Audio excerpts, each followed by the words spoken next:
see any other way to throw it. That's okay. Do you want me to say anything to the jury, or do you want me to? No. I was going to approach it with the jury, Your Honor. His son is on the way. He should be here. We'll start. Momentarily, within an hour. Jimmy's going to handle all the crosses this morning anyway. I have a lot of cross, so. I suspect you will owe your son for that one. Well, it might even out. Your Honor, just to let you know, our second witness is Zane Sinney. He's a senior in Apalachee, so he's over 18 now. He does not have a problem with his face being on camera, so we don't have to worry about that. Thank you. Are there any juveniles today? No, sir, he would have been the only one. Using the restroom. All right, they're all here, just letting them take a restroom break before we start.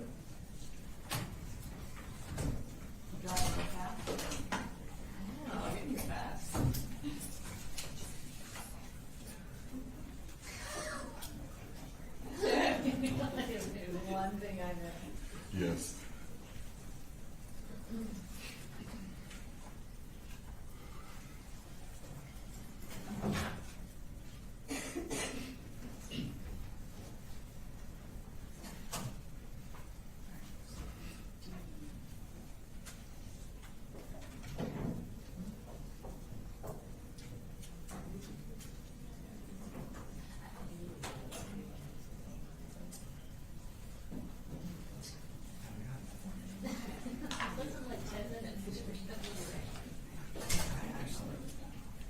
There's some emails that are all in camera.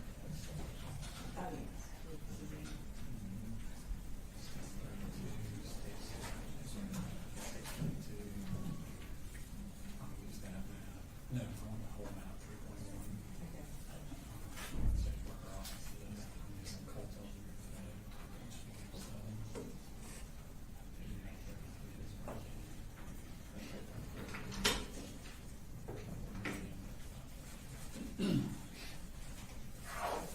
So yeah, I think the only issue for me that is the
We're ready, sir. Y'all ready for the jury? Yes, Your Honor. Yes, Your Honor. All right, bring them.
right into witnesses. State, you can call your next witness. The state called Special Agent Joseph Clark.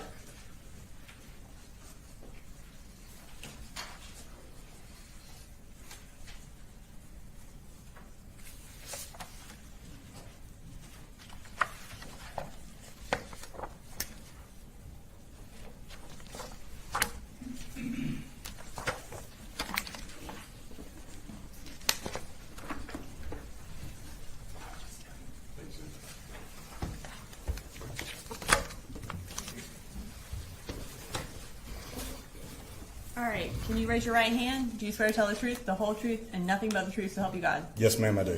And can you introduce yourself to the jury, and then also go ahead and spell your last name for the court reporter?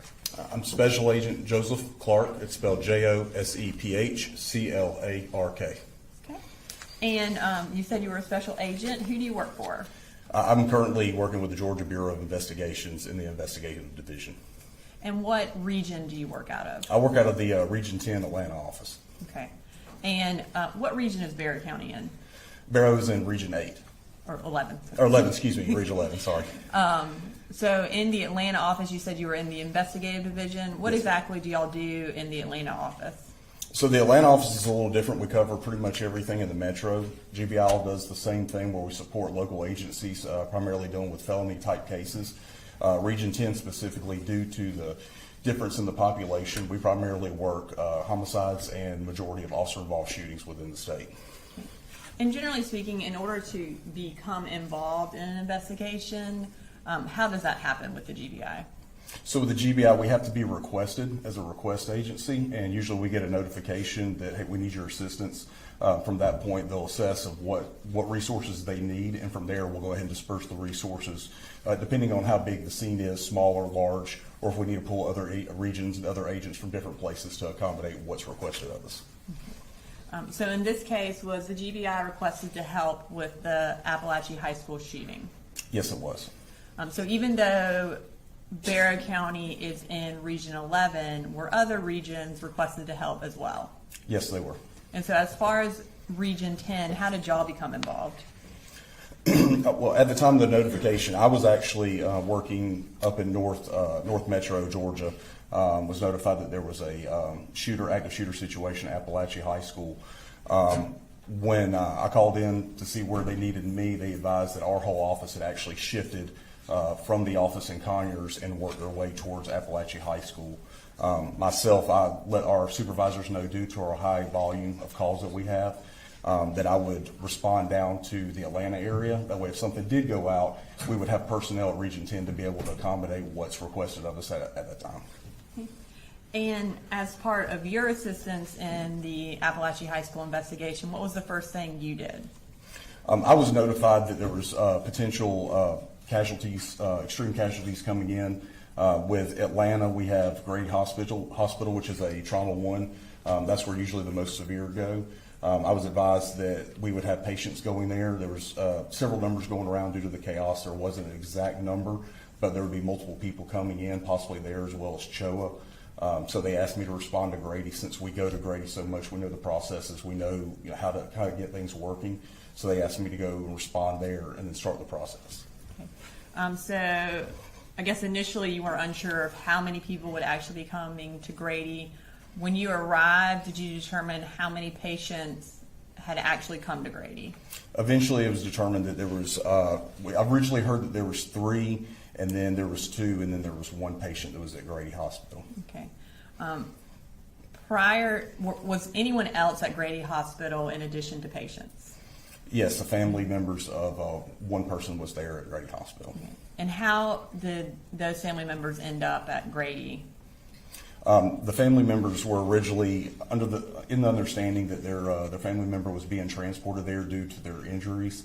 They weren't advised that that person was not there at Grady. So when they arrived, I had to make contact with them. Okay. And did you have to do any sort of notification to that family? Yes, once the family got there, basically what I did is I set up a family room for everybody and called in resources with Grady. They provided the family room for me as well as the other agents that were there.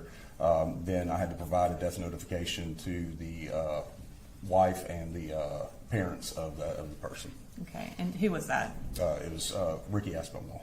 Okay. After you provided the death notification to that family, what did you do next? After speaking to Miss Aspinwall, I then made contact with the doctor of Taylor Jones, got a short briefing, just basically if she was stable or not, and then found out where her family members were in order to go make contact with them. Okay. At the time that you found the doctor, was Taylor in or out of surgery at that time? She was currently in surgery at the time. After locating the family members, what did you do? After locating the family members, we were able to obtain the evidence or the clothing of Miss Jones. Since she was in surgery, they had already removed that and gave that into our possession. Once we got the evidence, we went and met with her grandfather, I believe, and the rest of the family. There's about 20 or 30 people there. There was multiple family members. Given Taylor's situation, were you ever able to talk to her or interview her while you were at Grady? No, ma'am. She was in surgery the whole time, so we just didn't have a chance to talk to her. Okay. And you indicated that you received her clothing from medical personnel. What did you do with that clothing? It was originally given to me in a brown bag with a label on it. Once we finished what we were doing at Grady and Choa, I then responded back to, basically had a command center at Apalachee High School where I took the evidence from Grady to Apalachee High School. I then took that evidence and turned it over to crime scene specialists so that way they could process it at a later date.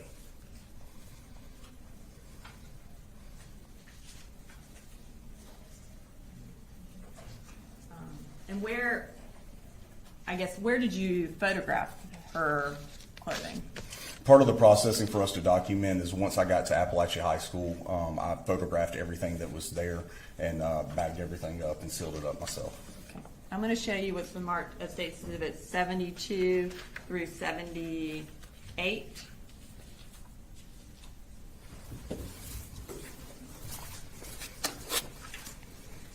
Will you review those and let me know if you recognize them?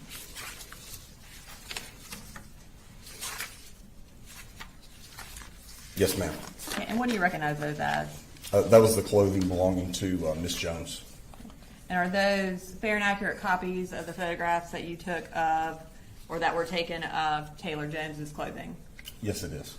At this time, Your Honor, I'd like to introduce into evidence State Exhibit 72 through 79. Y'all got 79 or 78? 78. 72 through 78.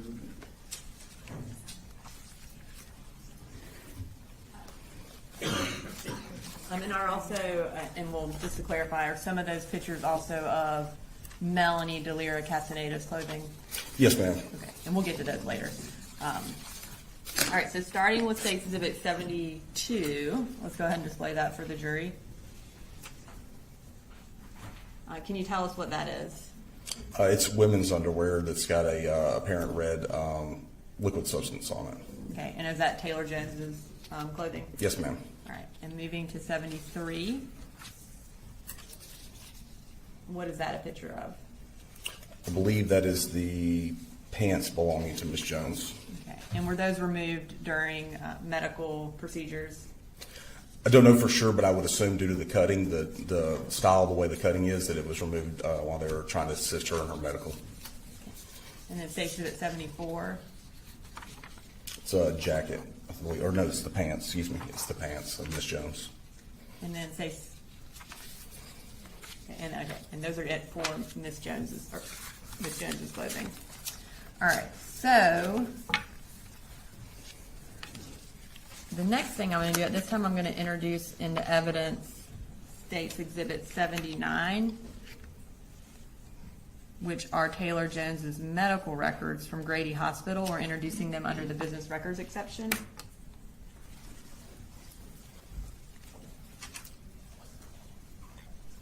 And the entirety of the records are electronic, and we've printed out a portion that are relevant for Agent Clark's testimony. Any objection? No, Your Honor. 79 is admitted. Now I'm going to give you a copy for your reference.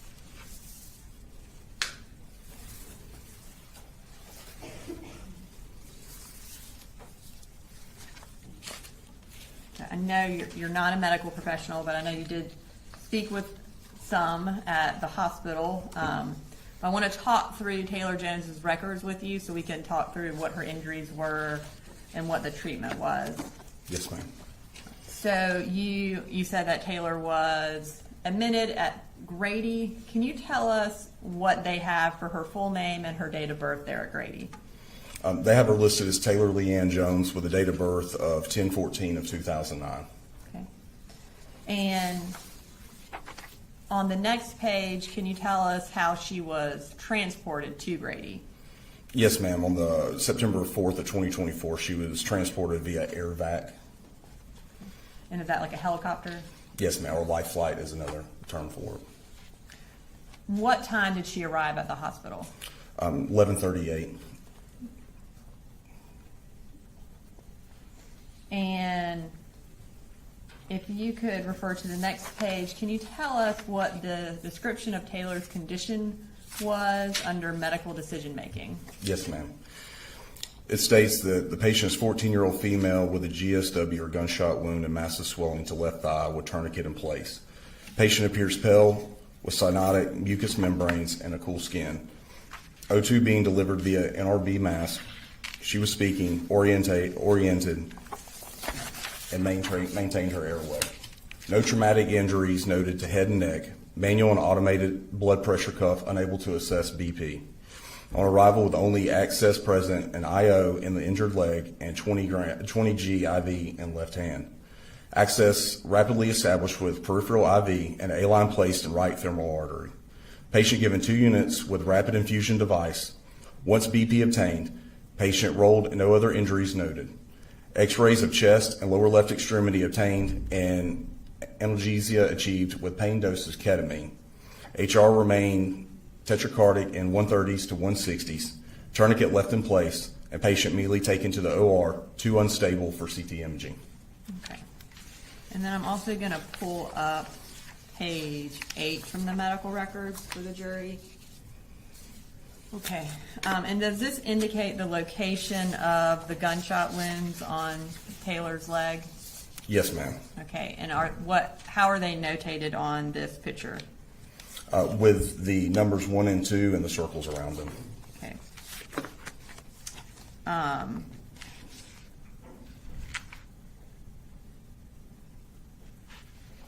right, and now we're going to move to the next page. Will you read what it says under the section HPI? Says 14 FSP GSW or gunshot wound to LLE lower leg extremity brought from Athens to Grady by life flight with tourniquet in place on the lower left extremity. Taken directly to OR by trauma, large thigh hematoma, and 2 ballistic injuries. Admitted to the CQ, which is surgery intensive care unit, post-op for hemorrhagic shock and ventilator management. And then will you read us also what list of procedures were done to Taylor while she was at the hospital? States 9-4 R subclavian cordis, 9-4 femoral artery, 9-4 ballistic wound exploration with the following: primary repair of SFA, femoral vein ligation, profound branch ligation, lower limb extremity X-fix and 4-compartment fasciotomy, 9-6 left femur IMN and fasciotomy wound closure.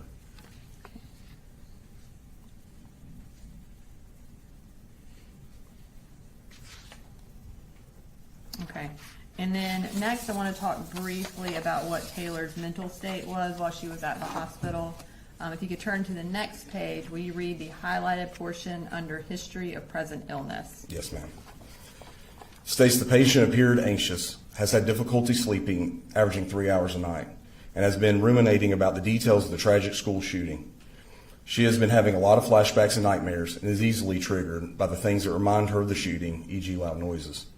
The patient has had tremendous family support from great-grandfather, her custodial parent, siblings, friends, and clergy who are all around the clock.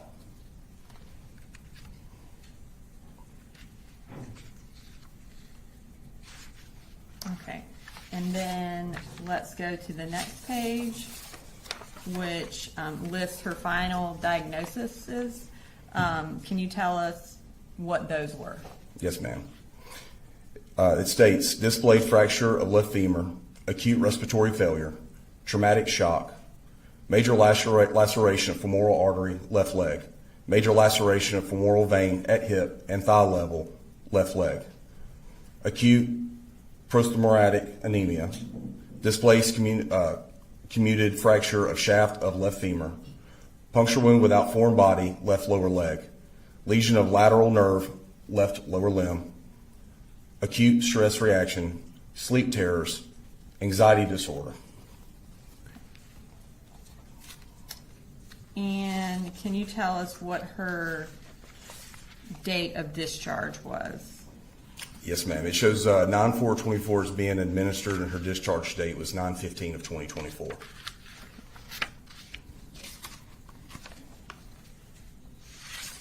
And then we're going to turn to the next page where she admitted back into the hospital the next day. Yes, ma'am. It shows admission 9/16 of 2024. And what was her chief complaint? Her chief complaint, it states hip pain, patient BIB MS as transferred from OSH. PT was seen previously after injury first occurred for surgery here. PT reports increased pain to SX site. And when was she released that day? The discharge date was for 9/17 of 2024. And then was she readmitted again on September 23rd of 2024? Yes, ma'am, she was. Okay. And what was she admitted for that day? It states that GSW of 9/4, lower left extremity, new blood clot in lower left extremity from prox fem through gastric, had a fall today and hurt her knee. And what was the discharge date for that one? Discharge was on 9/24 of 2024. Okay. All right. So you indicated earlier that you, I guess, were made aware that there would be patients at Grady and also Children's Healthcare of Atlanta. Did you ultimately go to Children's Healthcare of Atlanta as well? Yes, I did. And when did you do that? After speaking with Ms. Jones's family members and providing them with an update and the process of what we'd be doing, myself and the other agents then recollaborated and moved over to CHOA, which was not far down the street. Okay. And when you went to CHOA, what was the first thing that you did? We entered into their emergency room, found out where Miss Melanie Del Rey Castaneda was located. Okay. And did you go see her? Yes, we did. And when you arrived, what was her condition? They were prepping her for surgery. She was in the room in a bed, and they were prepping her. Okay. What did you do after you went and saw her and she was being prepped for surgery? While she was being prepped, I went and met with the charge nurse, advised her who I was, asked if there was any evidence that they may have collected while providing medical treatment. They advised me that there was. Okay. And what evidence was that? It was a bag of clothes as well. Did you take those clothes into evidence as well? Yes, ma'am, I did. And what did you do with those clothes? After collecting the evidence and once we were finished at CHOA, I then also took that along with Ms. Jones's items at the same time to Apalachee High School, where I processed it, sealed it up, and then transferred custody over to our crime scene specialist. And in processing it, did you also take pictures of those clothes? Yes, ma'am, I did. Okay. And I believe those are States Exhibit 75 through 78, and they've already been introduced into evidence. So I'm going to start with States Exhibit 75 and display that. Can you tell us what that is? Yes, ma'am. It's a Mack Trucks shirt. And was that the shirt being worn by Miss Delira Castaneda? Yes, ma'am, it is. All right, moving to 76. And what is that a picture of? It's a gauze with a red liquid substance that was on it. Okay. And then moving to States Exhibit 77. What is that a picture of? It's a Gap sweatshirt with a red liquid substance on it, and it's also been cut. Okay. And then States Exhibit 78. And what is that? It's the same Gap shirt. I'm just displaying it, showing how it's cut and not in one piece. Okay. Does it also show the blood on, or the Red what we liquid presume substance. is blood on the inside? Yes, ma'am. I don't have any further questions. Thank you. No questions, Judge, thank you. Thank you, sir, you're free to go. Thanks, Your Honor.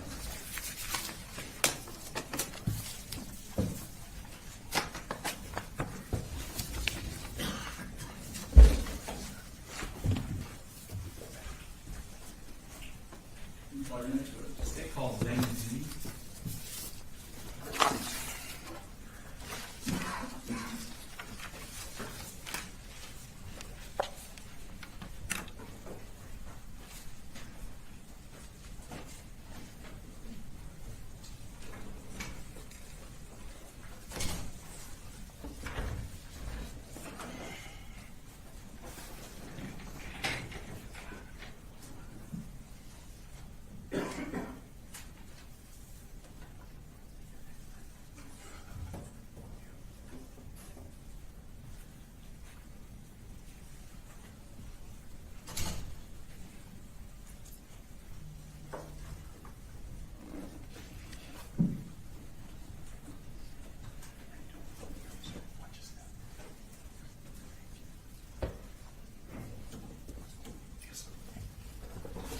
If you could raise your right hand, please.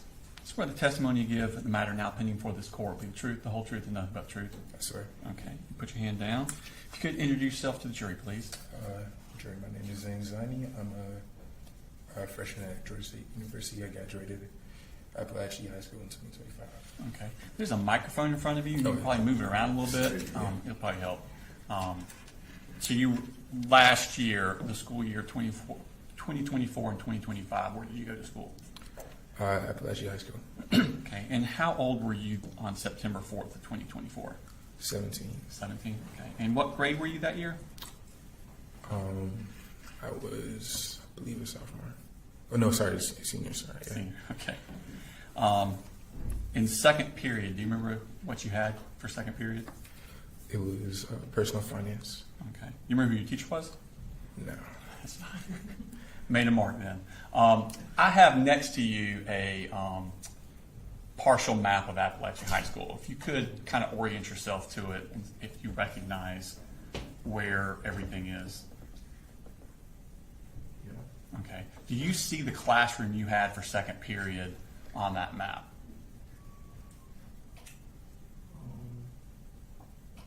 Yes. Okay. And where was that? You can get up and point it out. You don't have to stay glued to the chair. It was on this hallway. I believe it was one of these two classes. I believe this one. Okay. And at some point during the second period, did you leave that classroom? Yes, sir. Where did you go? So the bathroom was located right over here. Okay. And when you left the bathroom, how was everything normal when you left the bathroom? Yes, sir. Okay. And on your way back to class, did something happen? Yes, sir. Where were you when you first noticed something? I was at this classroom right over here walking back to my class. Okay. And what did you first notice? I first noticed. Let me see my microphone. Thank you. I first noticed loud banging, Okay. and I thought that some kids were messing around in the bathroom. Then later on, I seen a girl run past me. I was wondering what was going on, so I turned back to look. That's when I saw a shooter. Okay. And what did you see when you say you saw the shooter? Describe him for me. I don't remember closures where I remember he was a bit of a shorter guy, white, like blondish hair, and he did have a gun. Okay. Describe the gun to me. Probably something typical like an AR that a lot of people are familiar with. That they probably never held, but they've seen before. Like an AR? Yeah. Okay. What was he doing with it? He was pointing off toward, well, not in my direction at the time, and I assumed that he was shooting because of a lot of bangs. Yeah. Okay. Well, that back hallway, do you know what it's called? No. Okay. Is that the hallway he was shooting down? Yes, sir. Okay. And you heard the shots? Yes, sir. What did you do at that point? At that point, I had run back to my classroom, and per the rules, the teacher couldn't let me in. So she had told me to go hide in the bathroom. So that's what I did. I'd run down the hallway. Will I show you? Sure. So I was here, so I run down here, and I gone this way. I this way, but also being in the sun, so you go this way. And hidden those bathrooms down at the bottom? Yes, sir. Okay. What did you do in the bathroom? I had just waited. I was just waiting. I had texted my family at the time, but after that, it was me just waiting to see if he'd come after me, because I did see that he saw me. You noticed that he saw you? Yes, sir. Okay. So I was waiting beside the door in case he did come in. So you didn't go in one of the stalls? No, sir. Where did you go? I was just right in front of the door, so in case he did come in, I'd be able to at least defend myself somehow. Okay. And did he ever come in? No, sir. How long did you stay in that bathroom? I would say a couple minutes. Okay. Where did you go from there? I went to the library because some officers had come and they had checked out the bathroom and they had saw me. Okay. So you stayed there until the officers came and got you out? Yes, sir. Okay. And I think you said at the time you texted your family? Yes, sir. Who did you text? We have a family group chat and I texted them. A group chat? Yes, sir. And what things did you text them? First I texted to see if my sister was okay, but she wasn't responding at the time. Did your sister go to school there also? Yes, sir. Okay. I texted my sister to see if she was okay, but she hadn't responded at the time. So I just texted my family, I love y'all, and I just told them what the situation was. Okay. Were you afraid for your life? Yes, sir. Okay. After law enforcement got you out, what did you do? So we headed to the library, and after, I believe he was in custody, I'm not sure, but after that, were taken to the field. The football field? Yes, sir. Okay. And did you wait there with your family, for your family? Yes, sir. Did someone come and get you? Yes, sir. Who was that? My sister. Okay. And did you find your other sister that was in school that day? Yes. Okay. And was everybody okay?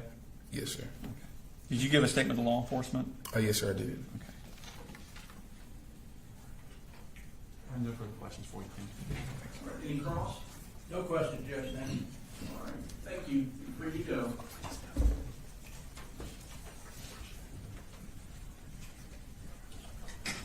State calls next. Your Honor, state calls D. Martin.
Good morning, Ms. Martin. Could you raise your right hand, please? Yes. Swear the testimony you give in the matter now pending before this court will be the truth, the whole truth, nothing but the truth, so help you God. Yes. Okay. If you could introduce yourself to the jury, please. Hi, I'm Dee Martin. I was an assistant principal at Apalachee High School during the school year 24-25. Okay. And how long have you been in the education field? This is my 25th year. Okay. So at 2024, 2025, you said you're at Apalachee? Correct. And what role did you have there? Assistant principal. Okay. How many assistant principals were at Apalachee that year? 4. Okay. And what were your duties that year? Discipline over 9th and 10th grade, and PSAT, some testing, and things like that. CTAE and math department. Okay. So you were over the CT. What's the CTAE? I think Ms. Harris It said something about is that. kind of our agriculture, technology areas. Okay. And as your CTAE, Yes. is Ms. Harris one of your kind of like direct Yes. reports? Yes. Okay. And is that separate from your vice or assistant principal duties? It's in conjunction. In conjunction with, okay. I want to take your attention to the morning of September 4th, 2024. This would have been the day of the shooting. Before the shooting, what were you doing that morning? The day before, we did not have Wi-Fi, so I was playing catch up on documenting things that happened the day before and going through the discipline queue. Okay, so you're in charge of discipline for, you said 9th and 10th grade? Yes. And so what is the discipline queue? It is our where teachers put in referrals, and they are in a list in a waiting area, and we go through and handle the situations as they come up. Okay, and by handle them, what, I know they're all different, right? But just Right. in general, what are you doing? So having conversations with students, figuring out their side of the referral and what happened, and then going through to decide what the best course of discipline is for that student. Okay, so are there students in your office? Yes. Okay. Had you heard of a student named Colt Gray? Not before the email from Ms. Harris that morning. Okay. And so during first period, did you get an email from Susan? Is it Suzanne? Suzanne. Suzanne. Yes. Suzanne Harris. Yes. Okay. I'm going to show you what's already been introduced into evidence at State Exhibit number 32.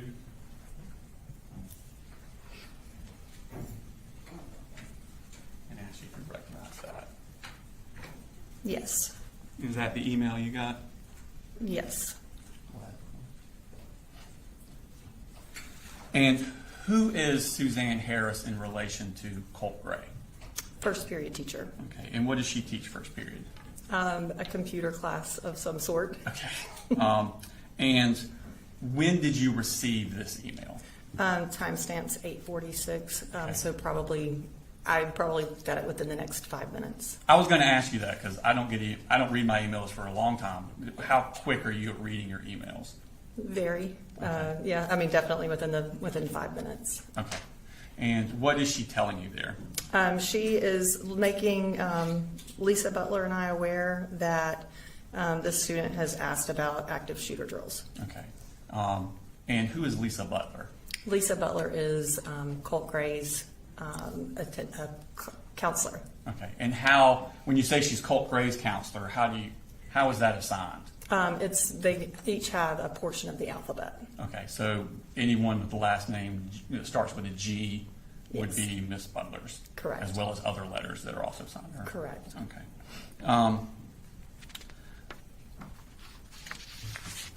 What did you do with this email at that time?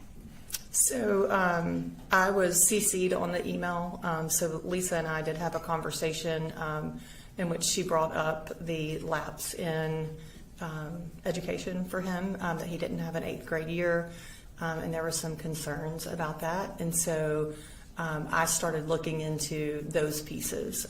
Where That he did not have school the year before? Correct. Okay. Right. Was this apparently new information to Lisa Butler, that he did not have school the year before? I do not believe so. Okay. At some point after that, did Miss Harris come to your office? Yes. Okay. When was that? It was in between first and second period. Okay. And so that would be sometime between 9:38 and 9:45? Correct. All right. I'm going to show you a map of the full school. This is kind of partial, and your office is not on it. Okay. So we're going to pull it. It should be popping up on your screen Okay. there. Okay. If you could orient first where Miss Harris's class is or was, if you knew. I don't know if you knew Oh, which yeah. was. Okay. And Do you want see to just that there? describe it? Can I I? can Can you put pop the it? annotation on if you want. I think we can probably do it. That causes more problems. Do you want to just describe? She's going to do it. Oh, okay. Or better yet. Yeah, I can throw it up. We'll go old school. That's fine. Can you point on there? Yes. So this is my office, Okay. and Suzanne's classroom is right there. Okay. And when she came to your office, what were you doing? I was working with another student. Was that one of those discipline things we were talking about earlier? Correct. Okay. Did you see her? Did she actually come into your office, or is there glass, or when did you first The notice door her? was, I believe the door was closed. I could tell that she was distressed. Is that and through a she glass? was- I believe so. Okay. I think the door was closed, and she was in the waiting room area, Mm-hmm. and I could tell she needed to talk immediately. Okay, so what did you do? I asked the student to hang tight and went out, closed the door, and Suzanne and I went into Mr. Neely's office, which is the third office that's in that area. Is it right, kind of in that little green extra Yeah. thing there? Yes. Okay. And what did she tell you? She, a lot of things, but she was very nervous and obviously distressed. She told me that the book bag looked heavy and that she felt like there was definitely something in there. And I just tried to calm her down and tell her that I would handle it. Okay. And did she tell you that she definitely saw something, or just believed something? She just believed. She said that he struggled to pick it up, and that it just looked awkward. And she did share with me that she asked him if he needed help or if she could see the project and that interaction as well. Okay. So what did you do with this information? Once you got this information? I immediately tried to not distress the student that was in my office and get him out of there as quickly as possible. Called the SROs to get them on the way. And just for my benefit, what does SRO stand for? School Resource Officer. So are these police officers that are assigned to your school? That is correct. Okay. And how many of them are there generally on a daily basis? 2. Okay. And so what do they do as far as your knowledge during the day? Do they have a place where they are, or do they mingle around? They have an office, but they try to stay unpredictable, and so they don't have a set routine. Okay. So when you called them, did they come to your office? Yes. Okay. What happened at that point? I quickly debriefed them on the situation as best I could, and we took off going towards Miss Greer's classroom. Before you left to go to Ms. Greer's classroom, you said you had not known of Colt Gray. No. Did you take any steps to see what he looked like? Yes. What did you do?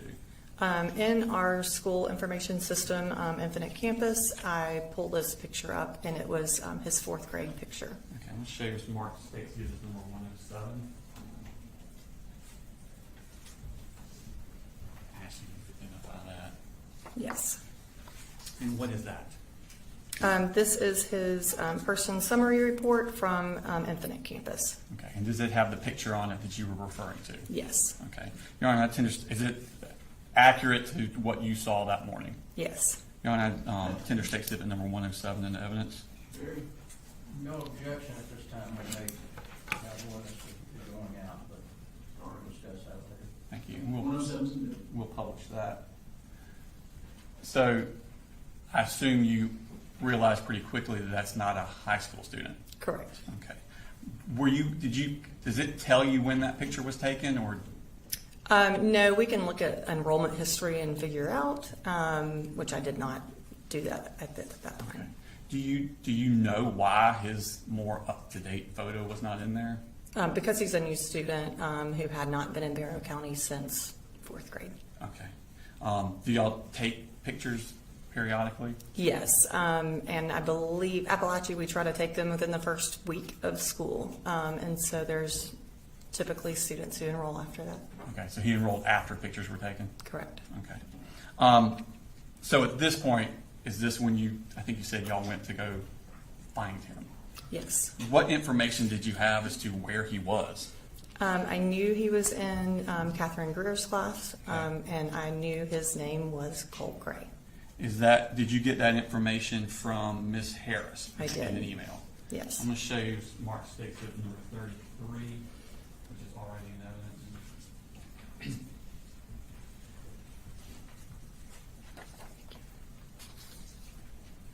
And is that the email you got from Miss Harris? Yes. And is that her telling you where he currently has second period? Yes. Okay. And what time did you receive that email? Timestamp's 9:52. At this point, I probably was reading it in real time. Okay. So who are the school resource officers that arrived to assist you? If you remember their names? Brandon King and Dawson Matherly. Okay. And are they normally assigned to Apalachee? Yes, Okay. Do you know them yes, professionally, I guess? yes. Okay. And where do y'all go? Like I said, we debriefed right outside the office, and then we go towards down F Hall. Pull that map back up and, and show what you did there. So I leave my office here and go down F Hall to Ms. Greer's room, back in the J Hall. Thank you. When you get, and the SROs are with you? Correct. Okay. When you get to the class, what is the procedure between you and the SROs? No conversation, really. I mean, we know our roles. And what generally are those roles? Yeah, so I have rights as an assistant principal to act in role of parent, and so I have more freedom to conduct searches, whereas law enforcement does not. Okay, so you have more authority to search a student than a law enforcement officer does. Correct. Okay, so because of that authority, what's the role you play in this scenario? The main one, I'm walking into the classroom, talking to the teacher, talking to the student, and taking the lead, so to speak. Okay, and so do you go in the classroom? I did go into the classroom. She had told me that he was in the restroom, but his things were still there. And so at this point, I thought it was smart to get the bag and take it with me. Okay, so this student's bag was still in the room? Correct. Okay, and it was given to you? Yes. What do the school resource officers go into the room, the classroom? No. Okay. What do y'all do at this point? We take the book bag and walk towards the restrooms there on J Hall. And the SROs enter, because it's a boys' restroom, so I cannot go in there. And so the SROs did go in to retrieve Colt. Okay. And did they bring the student out? Yes. Okay. And who did they bring out? They brought out Colton Gray. Okay. And do you know Colton Gray? I don't. Okay. Did you know him at that time at all? I did not. Okay. What happens at that point? We take him into a workroom adjacent to the men's restroom, and anytime I'm conducting a search, I want to make sure they understand why they're being searched. And so I was explaining to him that his first period teacher, Miss Harris, had alerted us, and he said, "I don't have Miss Harris," and I immediately knew we did not have the right student. Okay. Did you search his book bag anyway, just to be safe? Yeah, I think I did. Just kind of glance through it. And he immediately, as I was doing that and talking to him, was like, "Hey, I think you're looking for the guy that sits across from me. His name's Colt Gray." And we kind of knew that was the mix-up. Okay. So what do you do at that point? We exited that workroom, and I had Colton stand against the lockers while I went back in the classroom. And Ms. Greer explained to me that, there's another student with a similar name. He's in the counseling office.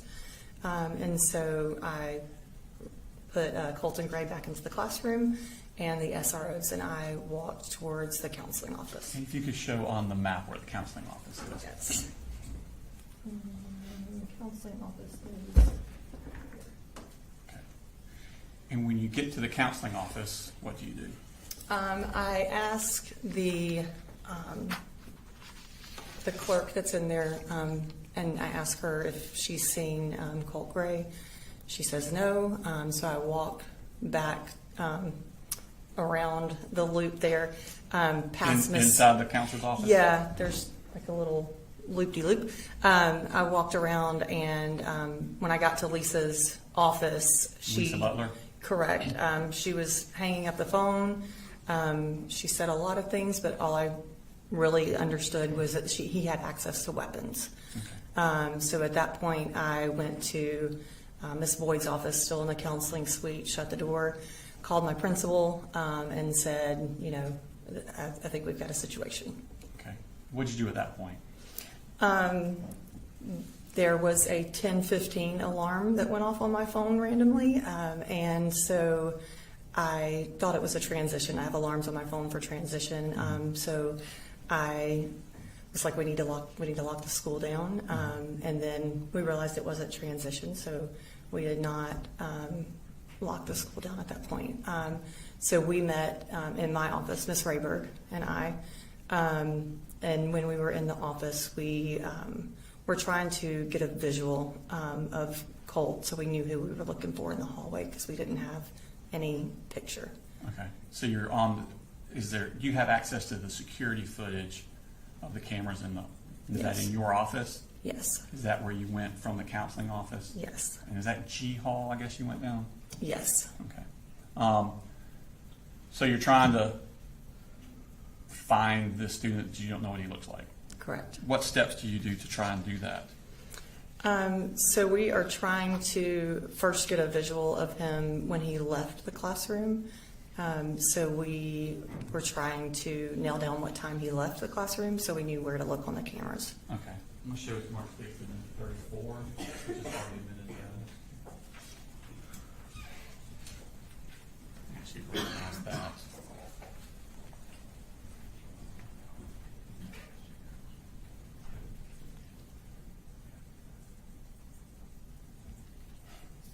Yes. And what are those? I'm trying to. These are the emails to from me to Miss Greer asking what time that he left. Okay. Let me show you. Can you pull that up? And what time is this that you're asking what time he left? 10:18. Okay. And did you get a response from her? Yes, I called into the classroom and asked her to check her email, and she responded at 10:20. Okay. What did you do at that point? We went to the cameras and found a student who left around 9:50. Took a screenshot. I don't even remember if we got it emailed to her, but it was not Colt. Okay. And did you subsequently get an email from Ms. Greer? Yes. My show takes it to 35. Already entered in evidence. Ask you if you recognize that. Yes. And what is that? This is Ms. Greer's email to me at 10:22:04 saying he just came back to class. Okay. How soon, that came at 10:22:04, how soon after that entered did you see it? Oh, immediately. Okay. How soon after you saw that did you hear shots? Or did you hear shots? Definitely heard shots. Once I saw this, the location of my office is in with the atrium. I've got windows right there, and the SROs were. Now there were 3 of them. Chase Boyd had arrived, and so all 3 of them were in the atrium. And so I was trying to get their attention through the window, and realized quickly that wasn't going to work. So I was exiting my office when I heard gunshots. Okay. How many shots did you hear? Couldn't tell you. Okay. What did you do when you heard the shots? Well, first off, what did the school resource officers do? They were running towards the sound. Okay. And what did you do? Well, my colleague Ralph Neely told me to get in the office. We sat in the office, looked at footage with Rayberg, and just trying to figure out what was going on and if the scene was secure. Okay. And were you able, so you're looking live on the security footage? Yeah. Were you able to see that the shooter was apprehended? Yes. Okay. What is your role, or what is administration's role at this point? So once the 8-button push happens, we are no longer in control of the building. The law enforcement is. And so I knew that I was at their discretion. So I was basically just trying to ask the law enforcement where they needed my help. Okay. And how long did you stay in your office? Maybe a minute, maybe 2. And where did you go from there? The 3 of us, that would be Neely, Rayberg, and myself, We went into the atrium and we were trying to kind of orient ourselves with what had just happened. And they were starting to release kids from rooms. So I felt like it was best for me to go out with the students and navigate them towards the stadium. Okay. And did you go up to the stadium? I did. What was the process at the stadium? Was the school doing that, or was law enforcement? Like, I mean, it's got to be weird being in charge one minute and not being in charge the next Right. minute. How did that kind of work out? It was so once we got most of the students to the field, I think law enforcement was trying to keep the community away, and Rayburg came on the radio and said the community let these parents see their kids, and so we did allow the parents to come onto the field. They just couldn't leave after they came on the field. Okay. And what was the purpose not letting them leave? I guess trying to be respectful of law enforcement. Okay. Yeah. And how long was everybody out on the field? Hours. Okay. And at some point, did you give a statement to law enforcement about what had happened? I did. Okay. Just a second, please. I have no further questions. Thank you. Ross? Thank you, Arthur. Good morning. Good morning. Just have a few questions just to get a couple of things right in my mind. Approximately what time did Ms. Harris come to your office? It would be about 9:40. About 9:40. Okay. And she seemed to be upset and wanted to tell you about this book bag. Correct. Okay.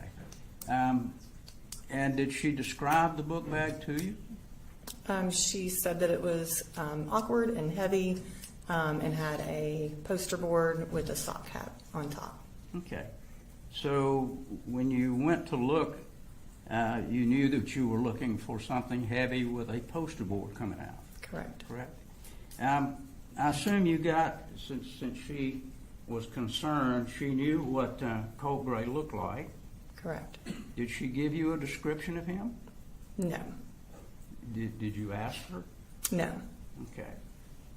Did you ultimately find out he was white male? Yes. Okay. Had long blonde hair? No. Okay. You didn't find that out later? No. Okay. Did you take Miss Harris with you when you went down to the classroom to look? No.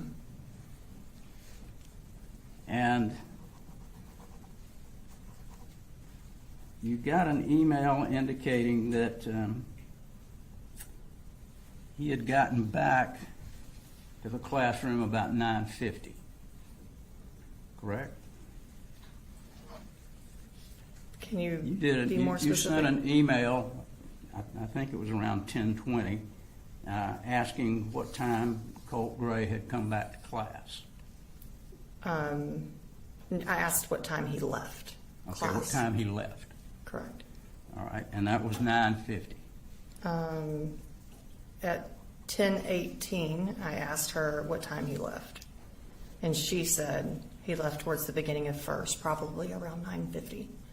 And what time did the shooting actually start, if you remember? 10:22. So he had been missing then for 32 minutes, correct? Correct. All right. Thank you. Any redirect? The 32 minutes is based on Miss Greer telling you he left around 9:50. Correct. Did you look to see who was coming on the security cameras? Did you look to see who was coming out the door at 9:50? Yes, and it was not Colt. It was not Colt. Correct. So he did not leave at 9:50. Correct. No further questions. Anything else, Mr. Berry? You did know at 9:40, though, when Ms. Harris came, that she was concerned about him having a gun. Correct. Thank you. All right. Thank you, ma'am. You're free to go. Thank you.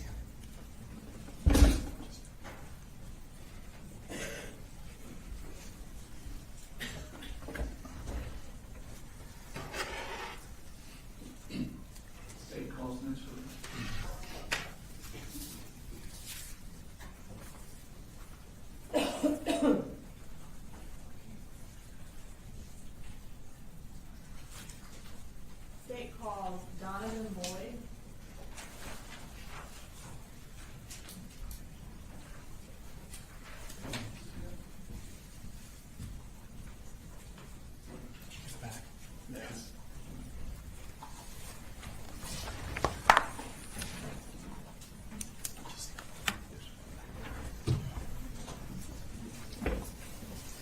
please raise your right hand? Do you swear to tell the truth, the whole truth, and nothing but the truth to help you God? Yes, ma'am. Can you go ahead and have a seat, and then tell us your name and go ahead and spell it for the court reporter. All right. I am Donovan Chase Boyd, Donovan, Boyd, Boyd. Okay. And what do you do? I am one of the sergeants for the school resource officers. So I supervise over half the county, depending on which semester we're in. And are you with the Barrow County Sheriff's Office? Yes, ma'am. Okay. So as a sergeant, you said you supervise half the county. Tell me what you mean by half the county. So we have the county split up into north and south as far as the number of schools that we have. So there are two sergeants. One of us is on the north side, and one of us is on the south side. And then each semester we flip. So we have equal exposure and working with everybody and being able to help everyone. So. And about how many schools are on each side? It's fairly equal. I didn't think to count how many, but like there's an equal number on both sides, thereabouts. Yeah. And does that include elementary, middle, and high schools? Yes, ma'am. So you'll have an equal number, more or less, on both sides, but the alternative school is actually located on the south side. So. And then as far as your role in overseeing that, kind of tell me what your day-to-day is like. So it can vary as in any law enforcement capacity. Typically what I'm doing is I'm going and checking and making sure my guys have what they need. If they're dealing with an issue at a school, I try and be there to help them kind of work through things. Checking on how they're doing personally and, just making sure that they have what they need to do the job that they're doing. Addressing any concerns or issues that may be going on. And then doing any kind of like spot training or planning for training in the summer. And tell me what the typical job of a school resource officer is who is assigned to a school. So our primary function is to see to the safety and security of the school. We also work very hard to establish relationships within the school, mentoring, working with students and staff, helping them with issues, not just in a law enforcement capacity, but doing community-oriented policing. Generally, how many school resource officers are assigned to each school? So each high school has two, and we are currently in the process of getting one in every middle and every elementary school. Prior to that, and even right now, we have a few middle and elementaries that share one SRO, and they go back and forth, and we actually have a set of elementary schools where the SRO goes back and forth. But at present, both high schools have two SROs assigned to them. And generally, are you assigned to a particular school? Not typically. We as the supervisors will fill in when an SRO is out sick or in training and that kind of thing, so there's not a gap. Or we'll go and check in at the school. But we're typically not assigned to a school per se. Back in September of 2024, were you in your same role as sergeant over the school resource officers? Yes, ma'am. So in 2024, at that time, I was a sergeant, and I was actually helping fill in at the Barrow Arts and Science Academy, which is one of our high schools. Is that also known as BASA? Yes, ma'am. And in addition to filling in as a school resource officer at BASA, did you still go around to other schools? Yes, ma'am.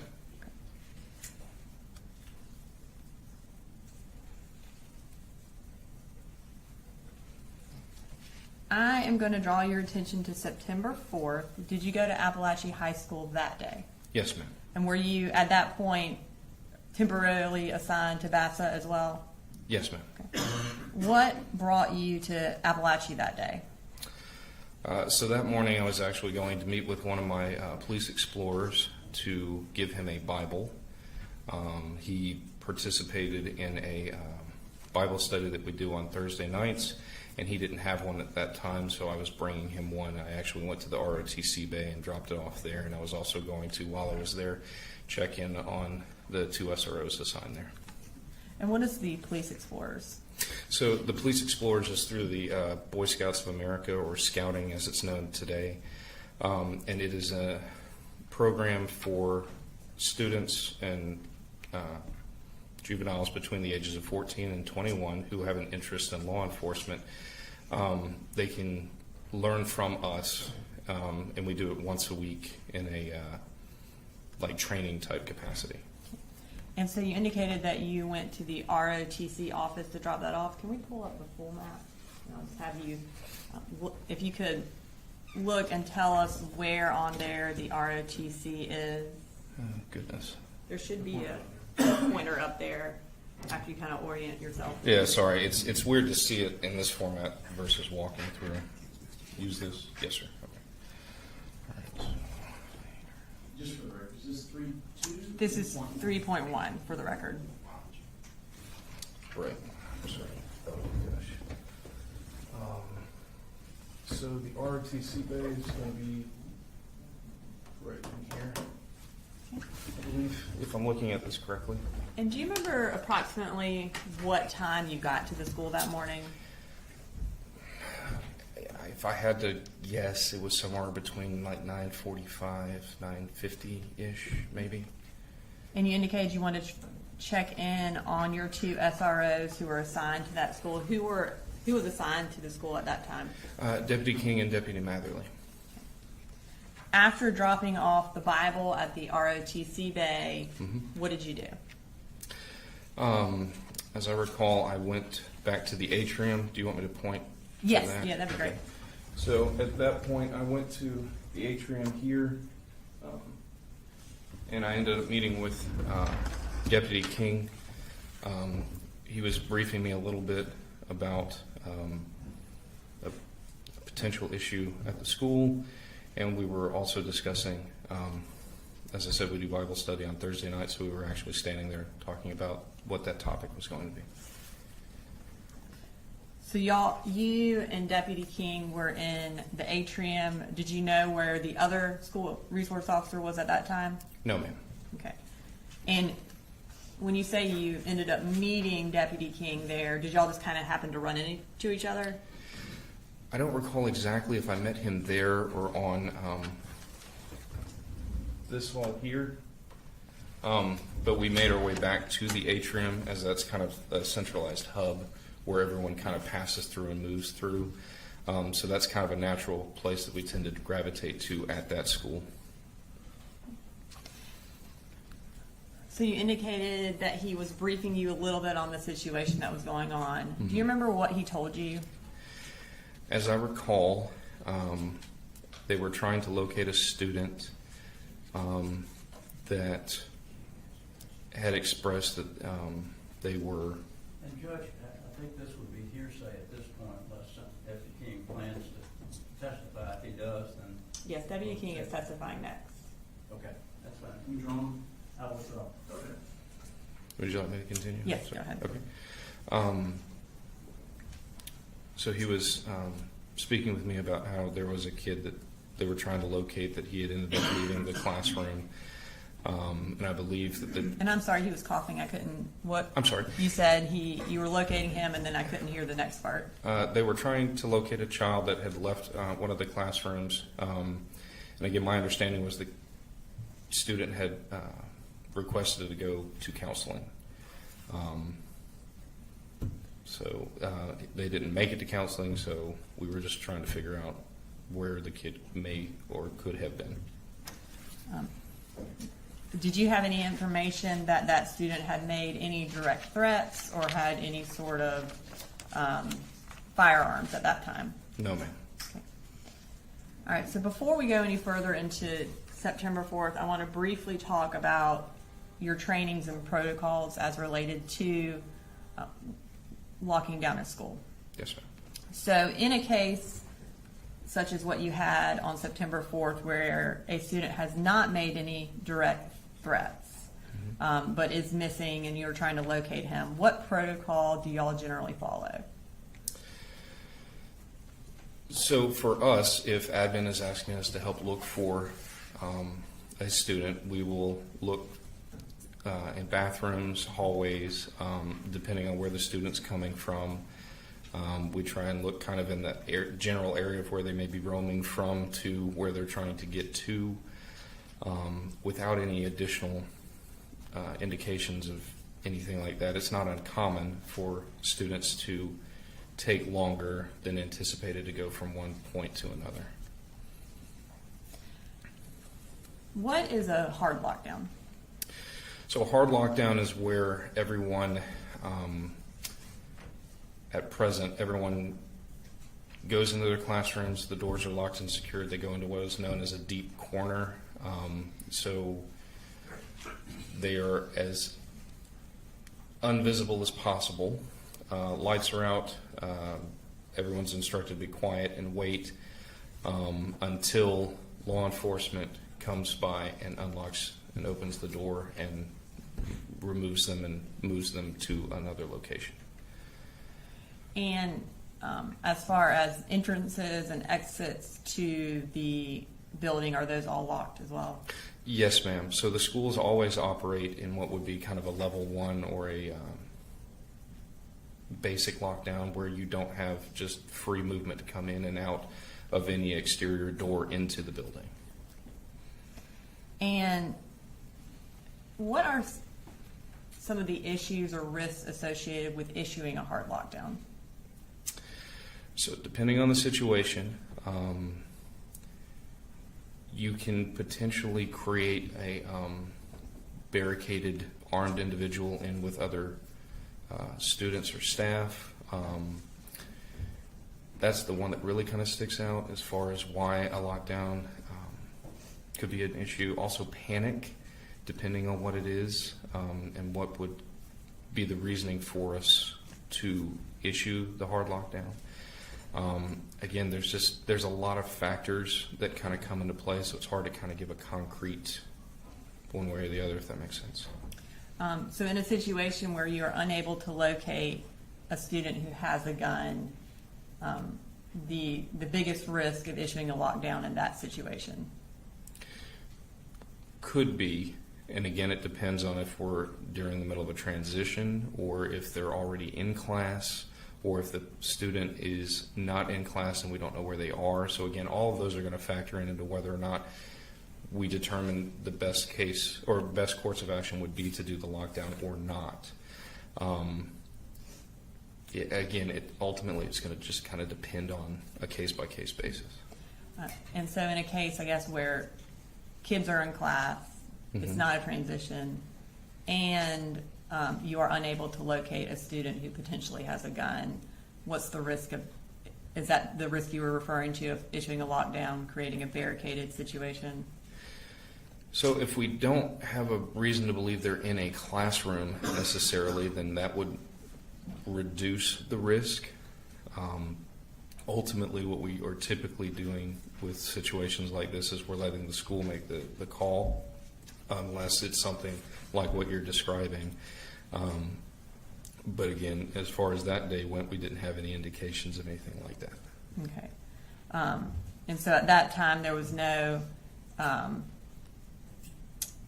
a hard lockdown was not something that y'all would have done in that situation? With the limited amount of information that we currently had at that time, no, ma'am, because it's not uncommon for a student to leave the classroom to go to, say, guidance or counseling in a high school setting. And again, it would depend on the school that we're in. In an elementary school, if a child goes missing, we are more likely to call a lockdown in that regard, because then we don't have students moving about and it's easier to locate a missing juvenile in that age range because they can't really take care of themselves as much. In a middle school, it changes a little bit, but not as much. And then in the high school, because they're more apt to be able to take care of oneself, it's not as critical to do a hard lockdown just to locate a student that's missing from class. And I guess is your main goal to find that student? Absolutely. Yeah. And of course, finding that student would prevent any future incidents if you found that student at that time, I guess. If the student had a gun and you found him, then that would hopefully eliminate the situation. Is that correct? Sure. Yes, ma'am. And I mean, that does happen on occasion, yeah. All right, so we'll circle back to September 4th. Okay. So you are in the atrium with Deputy King. What happened while you were there? He and I were standing there, again, discussing Bible study after we'd kind of spoken about the very limited information we had at the time. There was a group of students with like the big pickle jars type things, and they were kind of tapping on those. And then we ended up kind of hearing like a tap, tap, tap. The best way I could kind of describe that would be like a muffled snare drum type sound is what it kind of sounded like at the time. I remember King and I both looked at each other for a split second and then went down the hall toward what we rightly assumed at that point was gunfire. Okay. And did y'all attempt to go in the direction where the gunfire was coming from? Yes, ma'am. That's one of the things we trained to do. And tell me what happened as y'all are running towards the gunfire. So do you want me to indicate where we were running down? Or? Yeah, if you want to indicate first, and then you can sit back down after. Sure. So I don't want to block anything. I'm sorry. That's better for the jurors. So we're here in the atrium, and we hear everything. And so we start heading down this hall here to what we would refer to as a T intersection because it makes a T. As we're coming down this way, as I recall, I got on the radio to let dispatch and other units know that we had an active shooter at Apalachee High School, and we just continued to that T intersection. Do you want me to continue with? Yes, go ahead. Once we got to this T intersection, there was a slight pause as we're listening because there was a brief moment where we didn't hear gunfire. And so we're trying to orient and see which direction to go because, again, you have two options. Then we round the corner. And when we make the turn and turn right down the hall, Deputy King and I are presented with a lot of smoke and dust in the hallway. The concussion from the AR firing and the drop ceiling, as best as I can understand, I'm not an engineer or anything like that, but the dust and everything shook down, making it very hard to see. All I could make out was a like dark or black silhouette in the smoke toward the end of the hall. It's actually, he was backlit. This exterior door here, you had sunlight coming in. We're down here when we first make the turn, and we end up making contact with them around in here where these bathrooms are. As we're coming down through here, I want to say somewhere in here, one of the victims was laying in the hallway. Because of the smoke and the dust and everything, I initially thought it was a duffel bag until I got close enough. Once we got pretty close to Colt, we were able to see that he was a student. The AR was down in front of him. He was compliant. We were able to get him down while Deputy King covered him with lethal cover. I proceeded to handcuff him and do a search and pat down for weapons and anything else. While doing that, I was able to take multiple full magazines for the AR-15 out of his pockets and kind of secure those out of the way. And then, as I recall, the next steps were to let dispatch and the other deputies know what we had, where we were at, and what we needed so we could start responding to everything else. that was going to need to be addressed after. So as you indicated, as you round the corner, you saw a black silhouette. Yes, ma'am. What did y'all, at that point, did you know it was who y'all presumed was the shooter? No, ma'am. What did y'all say as you round the corner and saw that? Show us your hands, get on the ground, drop the weapon, all things that we practice and trained to say. Again, at that point, we didn't know if it was a student, we didn't know if it was a staff member or teacher, and we didn't know if it was the shooter. We were purely going and trying to make contact with whoever it was in the hallway so we could make an assessment of where to go from there. As y'all continued to run down the hallway, did y'all know if he had dropped the gun at that point? No, ma'am. Again, we could not see. So y'all are basically just running in blind. Yes, ma'am. Okay. So you take him into custody and you search him and you take out the magazines. At that point that you are telling dispatch, hey, this is what we need, what do you start doing? I'm on the radio saying that we need to shut down the front from like Tom Miller down to like not quite to Carl Bethlehem, but like over by Kendall Park, so that we can get med teams in and that kind of stuff. I let them know that we had one in custody, that we don't know if there's any other shooters. I have no idea how many are wounded. I have one in the hallway that I'm unsure if there's anything that we can do for, and I'm not exactly sure how I phrased that at the time. And at that point, we're just kind of holding the hallway because it was just King and I at that moment having to hold.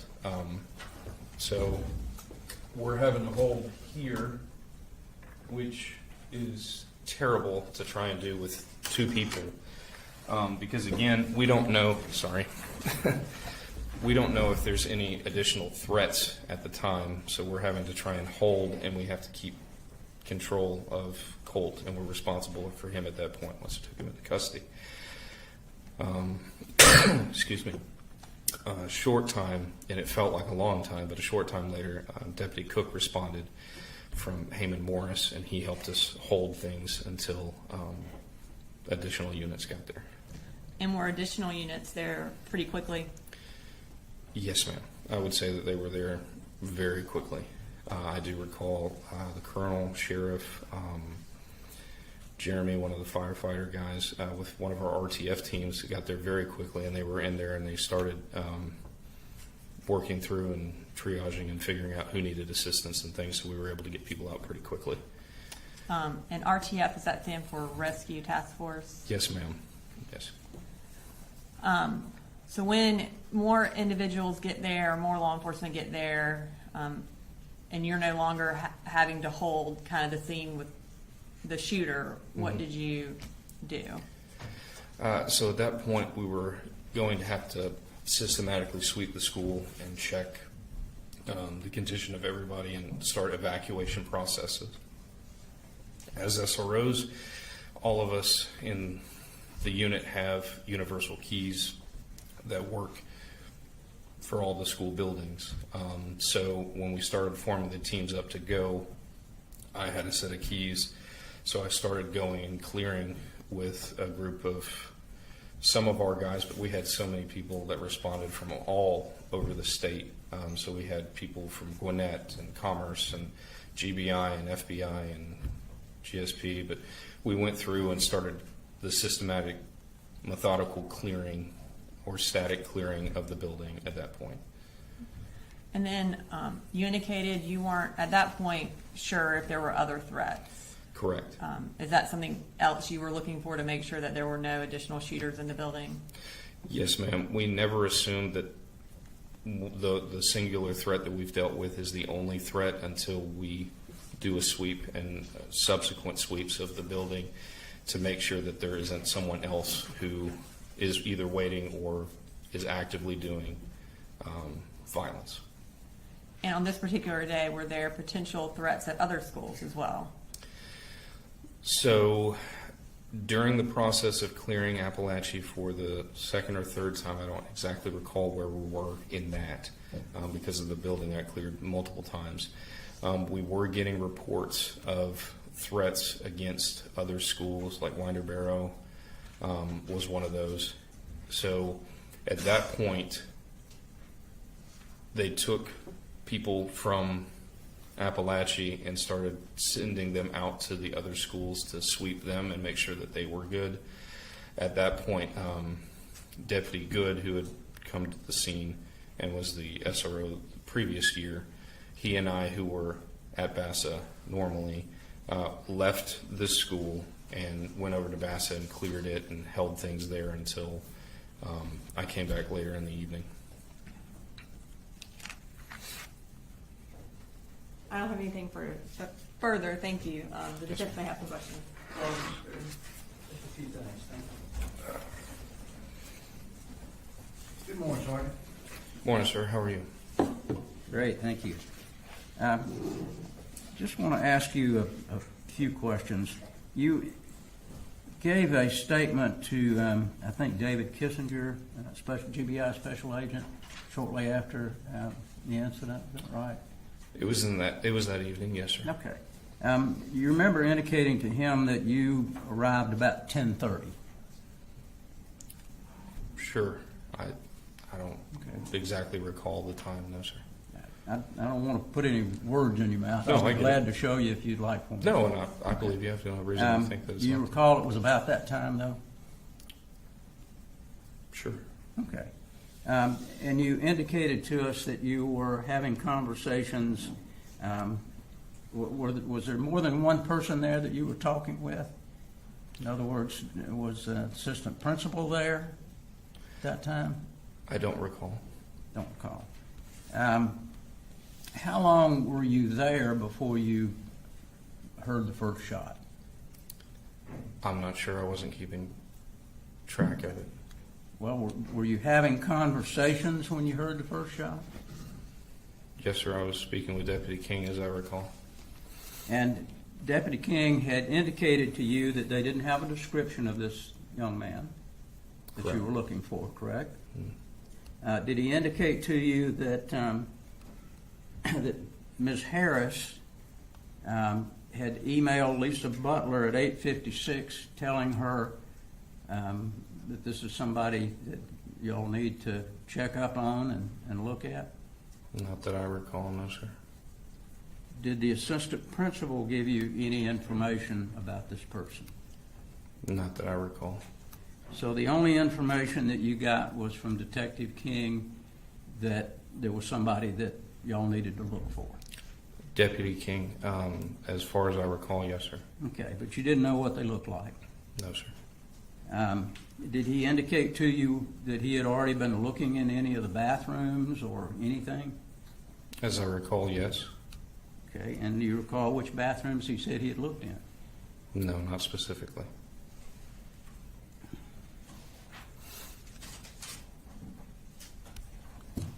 So you don't really know, other than you know that y'all were looking for somebody. Do you know how long people had been searching for this person? No, sir. So if there was an email from Ms. Harris to counselor at 8:56, it would have been about an hour and a half before the shooting. Is that right? I guess if it occurred around 10:30 and you're saying that the email was at 9, then yeah, I would think the math would, an hour and a half. Thank you. Yes, sir. Redirect. Nothing further from the state, Your Honor. May he be excused? Thanks, sir. Ladies and gentlemen, let's go ahead and take a little morning restroom break, 10 to 15 minutes.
So me and my partner took the most direct route to Miss Martin's office, which is an admin suite, which is pretty much in the center of the atrium. Okay. And could you show us on the map Yes, sir. where you went? Permission to stand? Please. So this is the atrium, and these are the admin offices. So we went out, the attendance office door is here, took a right, went in the atrium, and then the entrance to the admin suite's back here. Okay. And when we went to Miss Martin's office, she was actually dealing with another student, so we stood outside for just a few minutes while she was finishing up with that one student. Okay. And when she came out, what did she tell you? She said that she has a concerning email about from a teacher in reference to a kid that had a large book bag and was asking weird questions about the active shooter procedure. Okay. And what was the plan of action at that point? What was she asking of you? So what we do is we just aid school admin. So we were just there for security. It's one thing. When they get a threat, we don't have probable cause to exactly search every student just because of an anonymous tip. A school admin doesn't have to abide by the Fourth Amendment like we do. So what they do is they conduct an admin search, which is they look through the students' things and all that while we stand by for security. And if the school admin finds anything that gives us a probable cause for an arrest or a penal offense that was committed, then we can take over the situation from there. Okay. I want to delve into that a little bit. So hypothetically, if I were to say, I think that guy over there's got a gun, Right? can you just stop him and search him? No, sir. So what we could do is called a Terry frisk, which is just a brief, it's not a search, it's a quick pat down of the person's clothing or items to make sure that they don't have a weapon. Okay. So under the Fourth Amendment, for you to search somebody, being law enforcement, you need to have what you said, probable cause? Yes, sir. Okay. But is a teacher in the same position as a law enforcement at a school? No, sir. So at school admin, they also, if I understand correctly, when every student enrolls in Barrow County schools, they pretty much essentially sign what I call a Fourth Amendment waiver, which means that when the student is at the school admin is acting as a parent to the child at that time, and they have custody, I guess is a better word for it. So school admin just has to have anything to do with school safety that they can articulate about why they want to do a search. Okay. So normal procedure would be for the administration to take the lead, and you guys provide kind of like a security. Correct. backup. Yes, sir. Okay. So at this point, what do you know about this student? Nothing at all, sir. Okay. Do you know what he looks like? No, sir. Okay. What's the plan? The plan was to go to where the student was at, pull the student out, and stand by for security while school admin conducted their investigation and did an administrative search of the student to ensure they did not have a weapon. Okay. And did you go? Where did y'all go? We went straight down F Hall to J Hall and went to Mrs. Greer's, if I remember correctly, her classroom where the student was supposed to be. Okay. And did you go into the classroom? No, sir. We stood outside, close by the door, just to provide security for Miss Martin. And did Miss Martin go into class? She went to the door. She might have took one or two steps into the classroom. Okay. At that point, just requested that student come speak to her. And was that student in the classroom? No, sir. Okay. And were y'all directed where that student may be? So we were close enough where I could hear the teacher say he was in the bathroom. So I immediately went to the closest bathroom, which is on J Hall. Could you show us that on the? Yes, sir. So this is J Hall, and the closest bathrooms are right here. I'm sorry, there's the closest bathrooms are right here. Okay. So that's where y'all went? Yes, sir. So Miss Greer's is one of these classrooms. I think it's the third. I think if I understand correctly, that's Miss Greer's. We went straight down here into the bathrooms, and I went in and asked if anybody in there was Colt Gray. Okay. And was that the name you'd been given? Yes, sir. Okay. And how many kids were in the bathroom? There were several kids in the bathroom. One student was laying up against the wall on his phone. He says, "I'm Colt Gray." And I requested him come talk to me. Deputy Mallory also went with me in the bathroom. I requested him check the rest of the bathroom while I got that one student out, and we escorted him to the nearest teacher workroom. Okay, and where's that located at?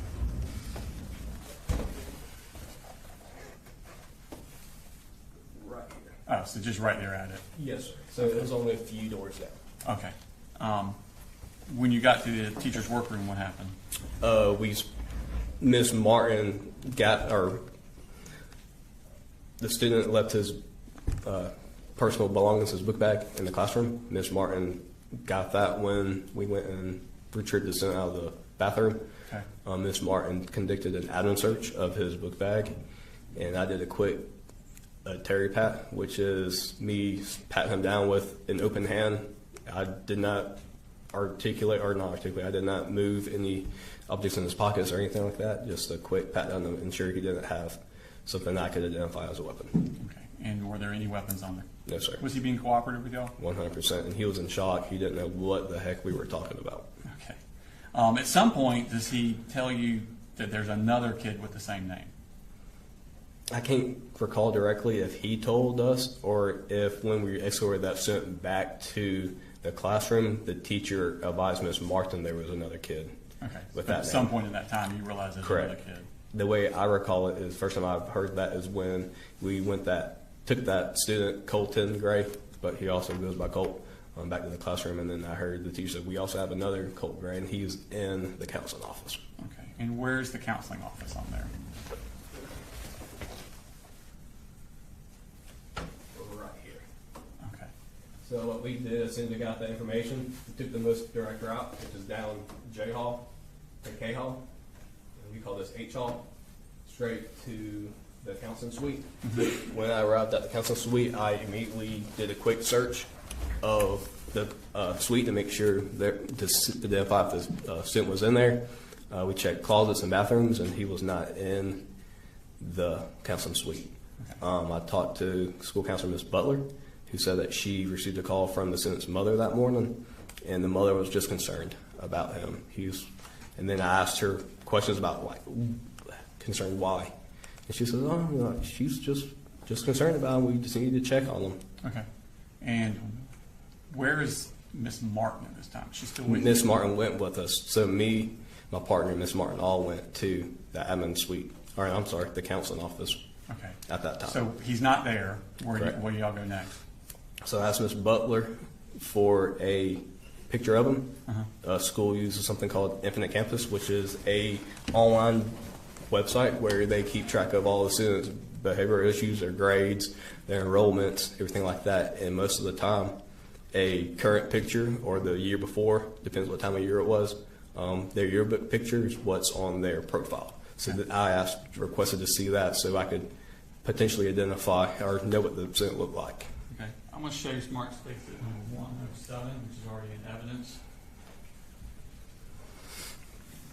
Do you recognize that? Yes, sir. Is that the picture you're referring to from Infinite Campus? Yes, sir. Okay. Pull that up. And is that him? Yes, sir. Was it obvious to you at that point that ain't a high school kid? Correct. Yes, sir. I identify that as possibly late elementary, early middle school. So that picture really wasn't of huge use. I mean, we kind of have a general idea, but. Okay. So y'all go from there to where? So after I sent that picture, I informed my partner to go with Miss Martin back to the admin suite to look at video surveillance to see what we could identify what the kid was wearing, what he looked like, and exactly where he went, because he did not go where he said he was going to go. Okay. As soon as we left the admin suite, or I can't say admin suite, the counseling suite, I observed Sergeant Boyd walk up G Hall, and I gave a quick rundown of what exactly we had, which is kid had a large book bag, asked some questions about active shooter procedures, informed him that Miss Butler received a call from mom concerned, and didn't give really information, didn't give any kind of. Where is this conversation with W. Boyd taking place? It's either at the intersection of H Hall and G Hall, or somewhere G Hall close to H Hall. So this is G Hall, and we call this H Hall. Okay. So it's either, if I recall, somewhere around here, it might have been a little bit further down G Hall, but somewhere in this general vicinity. Are y'all moving and talking? Yes, sir. Okay. Where direction are you moving to? We were walking down G Hall to the atrium. My plan of action was, since I didn't know what the Senate looked like, I was trying to go somewhere where I could observe the vast majority of the school. The good thing about the atrium here, you can see down all these long hallways. Granted, you can't see all the school, but at that one particular spot, you can see the most of the school. That's the best spot to see the most? Correct. Okay. Y'all normally go there? This is where I stood very often. It's where I just like, because you can see most of the school from that area. And so do you and Deputy Boyd make it to the atrium? Yes, sir. So we walked down the atrium. We stood at the atrium at the table, and we were just talking. Me and Sergeant Boyd were part of a small group with a few students and all that for. What do you mean by small group? Bible study? Yes, sir. So we were sitting there talking about what we're going to do that next day for Bible study. Okay. And I guess you're waiting on Martin and Matherly to Correct. find this kid on Yes, sir. the video. Okay. How long are you standing there before something happens? If I predict a few minutes, it wasn't very long. While we're standing there, there was a class that had some kind of science project. They had empty pickle jars with plastic spoons, and they were beating on the jars, and it kind of makes like a drum sound. Because why not? Right, correct, makes sense. So I heard that, and then I also heard a noise similar to it off in the distance, but I quickly realized it was a different sound. Okay. When you say quickly and it was a different, how's your brain working here? I quickly identified them as gunshots. I took off down F Hall. Sergeant Boyd followed me. Did you say anything to the Deputy Boyd before he took off? No, sir. Like, we both just gave each other that look, like, are you hearing what I'm hearing? And we both just took off. And is that the direction you're hearing the shots come from? Somewhere in that corner of the school. I'm not sure exactly what drove me to that corner. It's just probably like the kid was supposed to be over here on J Hall. That's the best. It sounds like it was coming from that area. So that was my best, I guess you call it a guess at that time, to start there and start looking for what's going on. Okay. So tell me about the trip down J Hall. Are you in front of Boyd or? Yes, sir. So I ran down F Hall and I paused at F Hall and in search of J Hall. I heard one more gunshot. I couldn't really direct where it was coming from, so I looked behind and Sergeant Boyd was a few feet behind me. I was like, "You good? You good?" Making sure that he wasn't shot or he wasn't one that was shooting. He says, "No, we're good." And then right there at the intersection, there was a bunch of haze. The best way I can describe it is on like a very, very foggy day where you can only see a few feet in front of you. And then on J Hall, the two corners of J Hall, the end of the hallways, they're exterior doors, big windows in them. So that also diminished a lot of visibility. Was it a bright day that day? Yes, sir. So it's very similar. Like if you're driving down the road in your vehicle and it's really foggy, you turn on your high beams and it washes it out even more. It was very similar to that. Okay. So do you have an idea, you're at this T intersection with J Hall, do you have an idea of whether you want to go left or right? So I'll look left and right, which is what I'm trying to do. And to the right, I've seen a human-shaped object laying on the ground and a human-shaped object above, or right next to that. Was the second one standing? Yes, sir. The second one was standing. I wasn't sure if it was a teacher, if it was another student, or if it was a shooter. It was so foggy I couldn't see any weapons in his hands or anything like that. I gave one command of show me your hands, to put it in a nice way. Did you say it in a polite manner? No, so I said show me your fucking hands. Okay. And where about on that were you when you started yelling? So as soon, this is F Hall, this is J Hall. So as soon as I was right here and I turned the corner and I started walking, I yelled. The shooter was down here close to the intersection of J Hall and K Hall. Okay.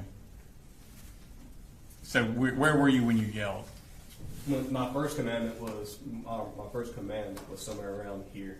Okay. And then we continued to yell throughout the whole thing. I didn't really know what was going on until about halfway down the hallway, which is closer to I Hall. Mm-hmm. And that's when I seen a body on the ground, and then the person I said on the ground next to it, and then a rifle next to it. Okay. And did you have your duty weapon drawn? Yes, sir. At what point in this trip did you draw your weapon? As soon as I was ran down that fault. Okay. This person, this figure that you saw, and you were yelling commands at him, did you see whether or not he abided by those commands He abided as soon as I yelled the first command. the first time? Yes, sir. What So- did you do?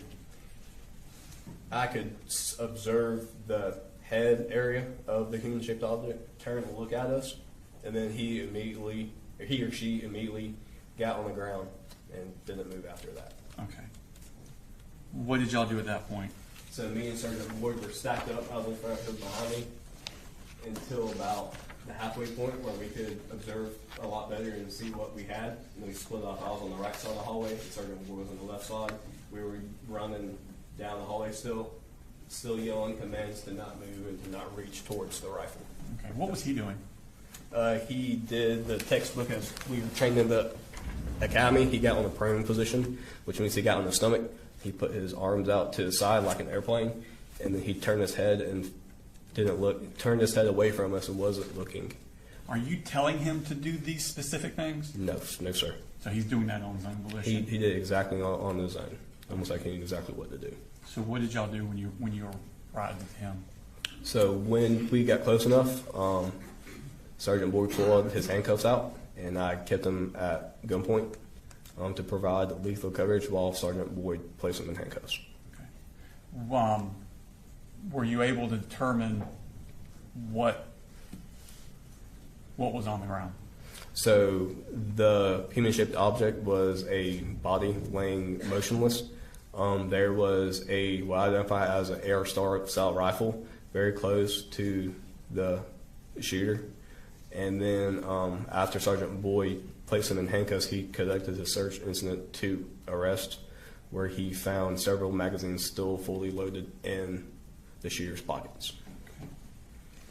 I'm going to show you what is marked as State Exhibit on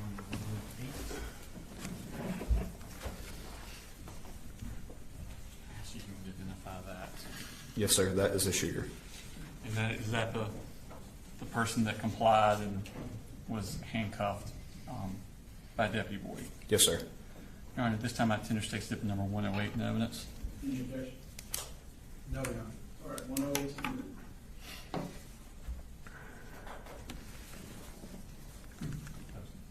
Oh, there you go. And is that what he looked like when y'all arrested him? As far as the hair color and everything, yes, sir. But that was not the clothes he was wearing. He was not wearing those clothes. Correct. Yes, sir. I want to now show you Smart State Exhibit number 111.117. 111.117. Yes, sir. Yes, identify that.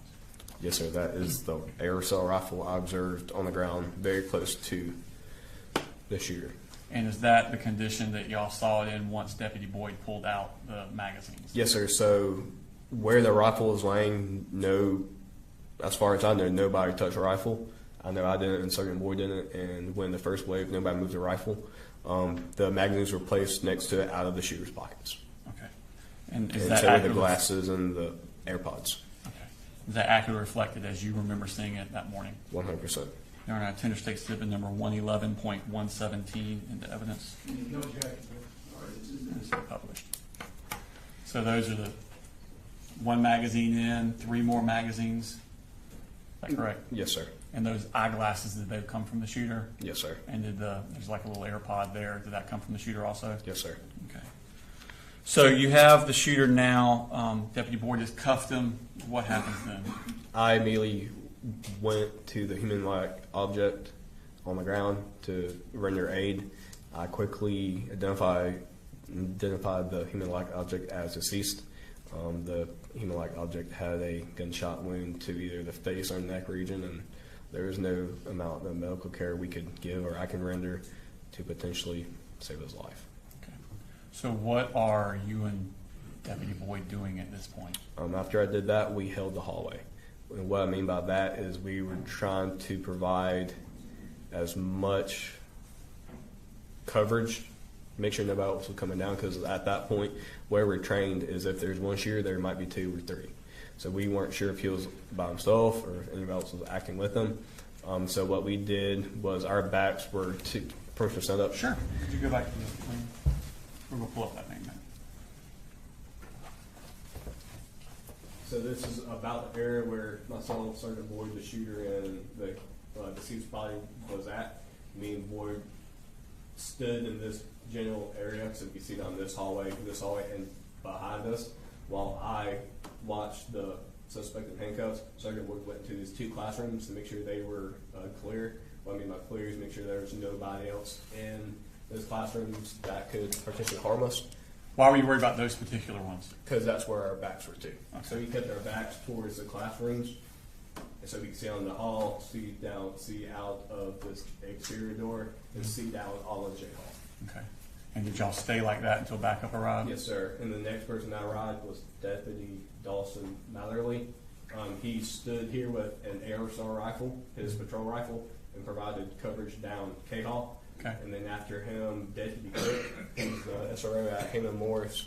Where is Heyman Morris in relation to Apalachee? Right above Apalachee High School on the same piece of property. Okay, so he could come on foot? Correct. No, sir. So he drove his car and he made entry into the building. And then when he arrived, he stood somewhere around this general area and provided coverage with a long rifle, his patrol rifle, down J Hall. Okay.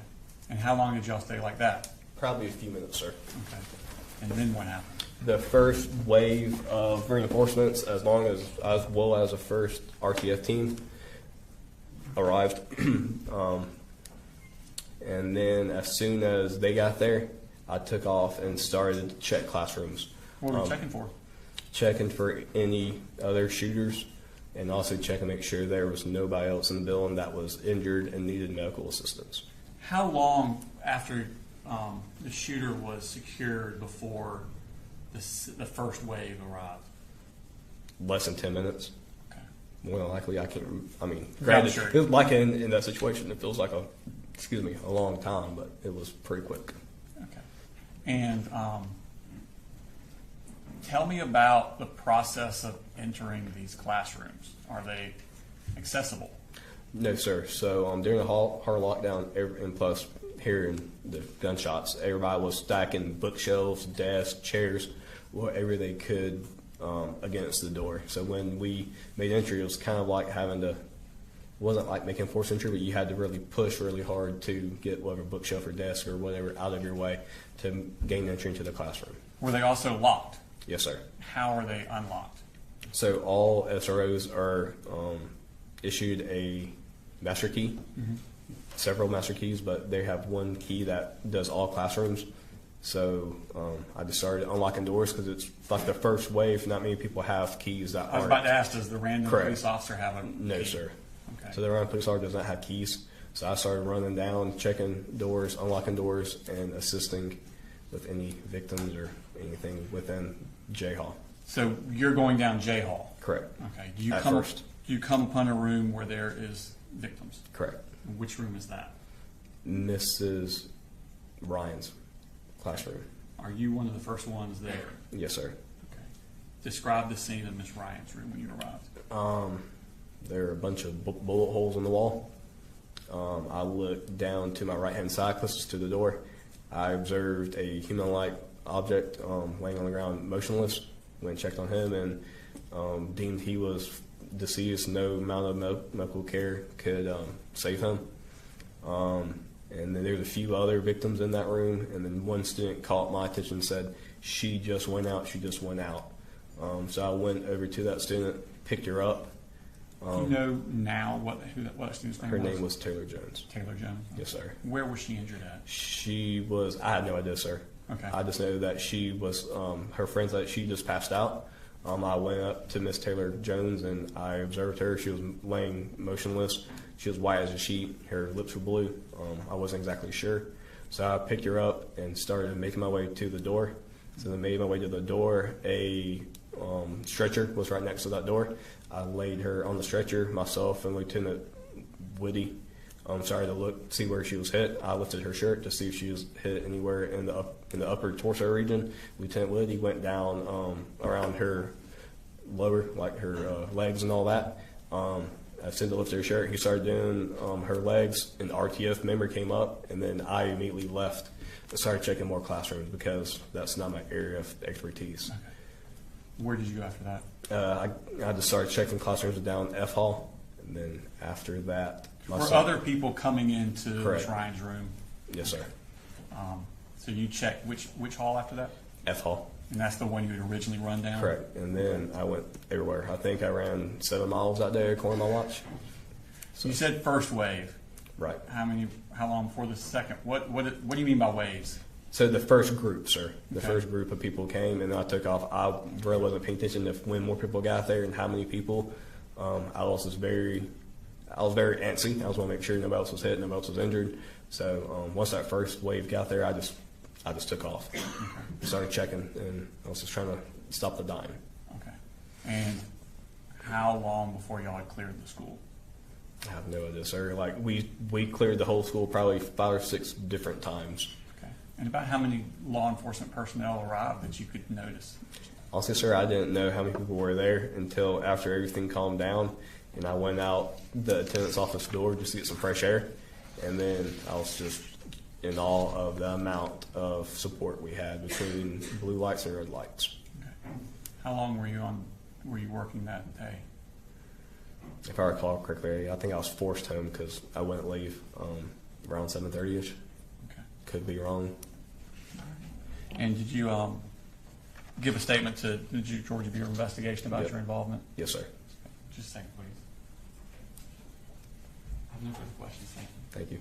All right, Cross. Thank you.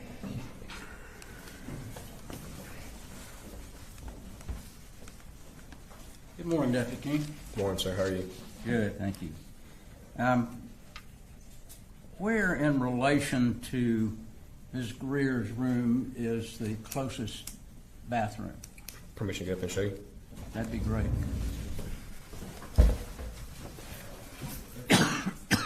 Right here, sir. So Miss Greer's classroom is right here. Okay. The closest bathroom is right here. Now, is that the bathroom that you initially checked? Yes, sir. Okay. Where is the next bathroom that would be the closest?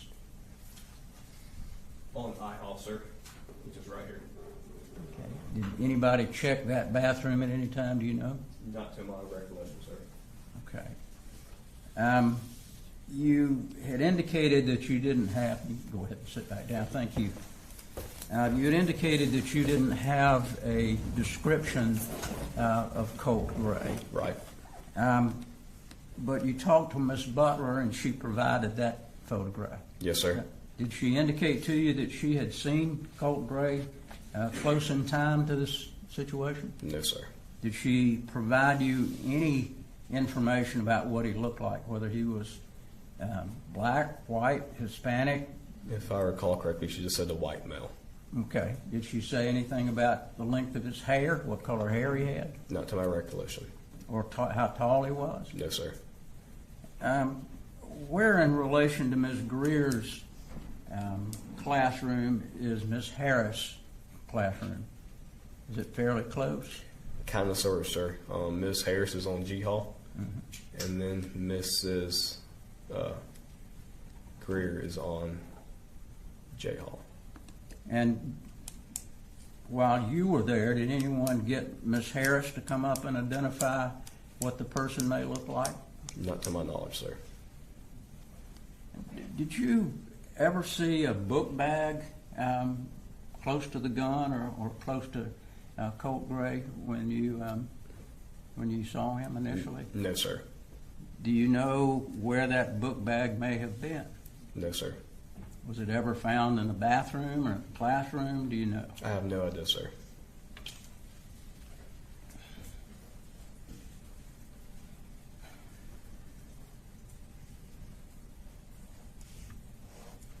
You didn't take a statement from Mr. Gray, correct? No, sir. All right, that would have been someone else. Correct. Yes, sir. All right. Thank you very much. Thank you, sir. Any regret? No, Your Honor, I ask you to be excused. Thank you. Thank you, sir.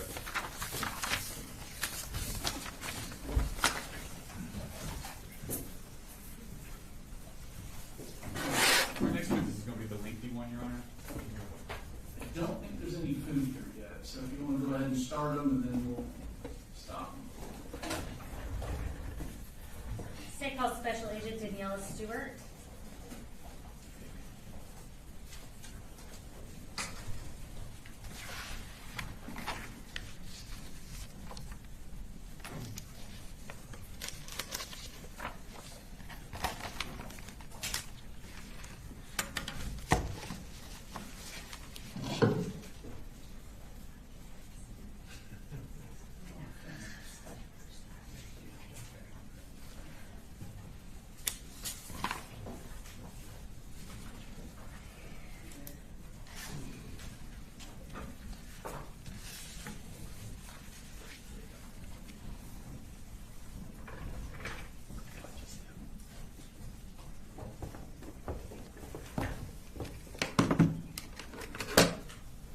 All right, if you want to go ahead and raise your right hand. Do you swear or affirm any testimony you're about to give in the matter now pending before the court is the truth, the whole truth, and nothing but the truth, so help you God? I do. All right, you can have a seat. And if you will start just by introducing yourself to the jury, and I'll have you spell your name for the court reporter. I'm Daniela Stewart, DANIELLA STUART. And Special Agent Stewart, where are you currently employed? I'm currently employed with the Georgia Bureau of Investigation. And what region? I was previously assigned to Region 11, which covers the Athens office. I have since taken a full-time position as a technical leader, which means I'm not specifically assigned to a regional office. I'm responsible for overseeing several regional offices in terms of the crime scene specialists that are in those offices.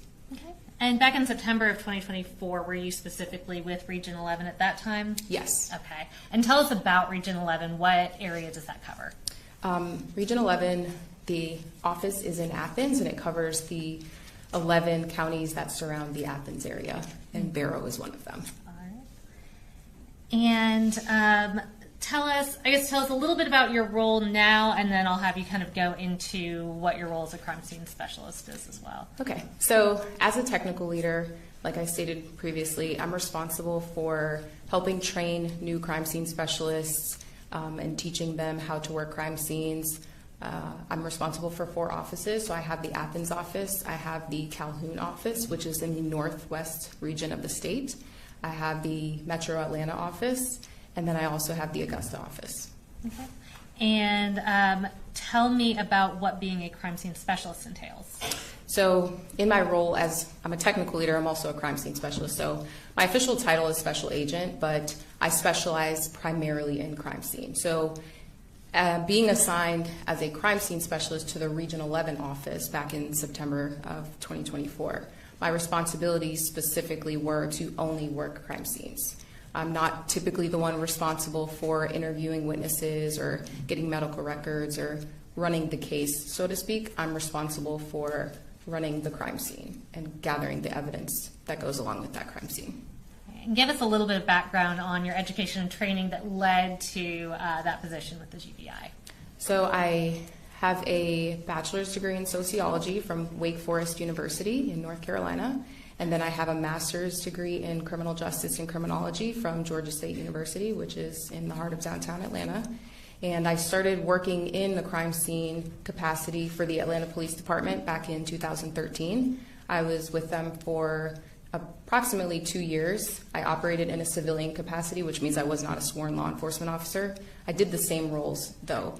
I was photographing, collecting evidence, processing evidence, so I did that for about 2 years.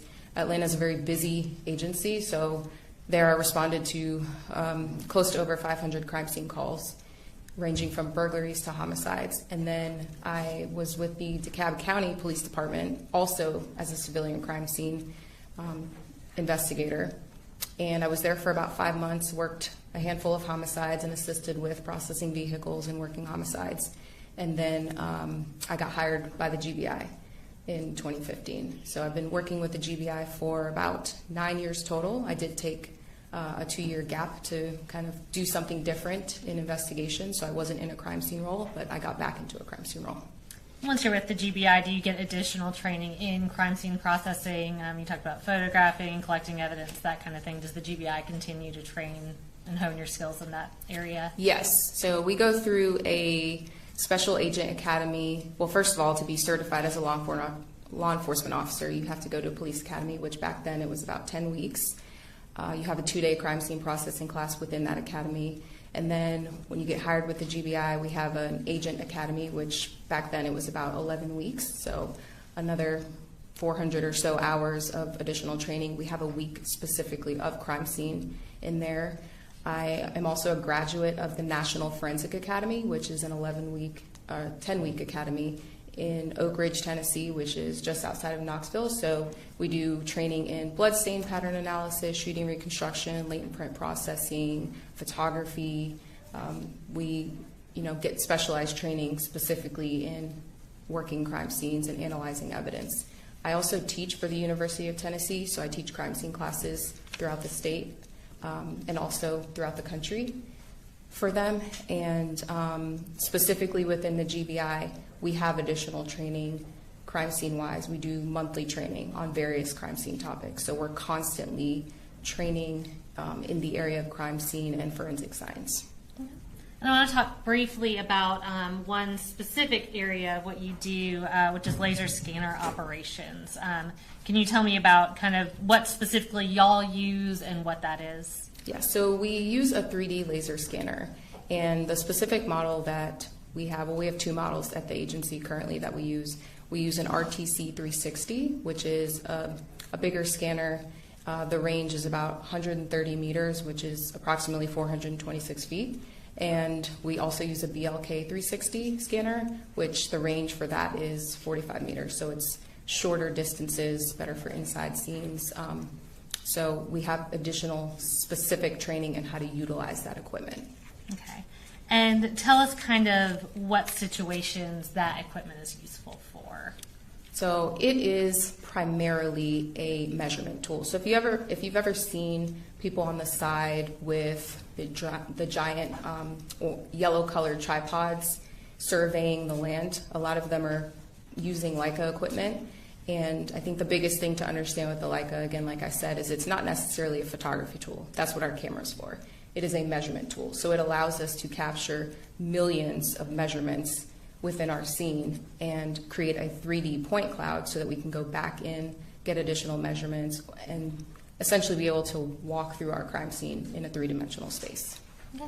And just to be clear, even though it's not a replacement for photography and its primary role is measurement, can it be used to kind of create a recreation of a crime scene to some extent? Yes, because it does take panoramic images, so it overlays the images on top of the point. So how it works is there's a laser that's on the inside of it, and the laser hits a surface. Do you mind me demonstrating? No, she has a demonstrative aid to show how the laser works. But okay. We're not tendering it to evidence. So before we had 3D laser scanners, we used digital measuring devices, which essentially help us measure on scene. So there's a laser, you can see this red laser beam, this red dot on the wall. The laser shooting out, and when you look at the screen, you can see what distance that is. So the scanner is essentially using similar technology. There's a laser inside of the scanner that you can't see, like you'd be able to see that red dot. You can't see that laser, and when it strikes the surface, it returns that information back to the scanner, and it's measuring that distance. It captures approximately 2 million points per second, and it is very accurate. Okay. And have you testified as an expert in court before? Yes. And how many times? I've testified as an expert approximately 2 or 3 times. Okay. And Judge, at this time we would tender Special Agent Stewart as an expert in crime scene processing and Leica scanner use and data.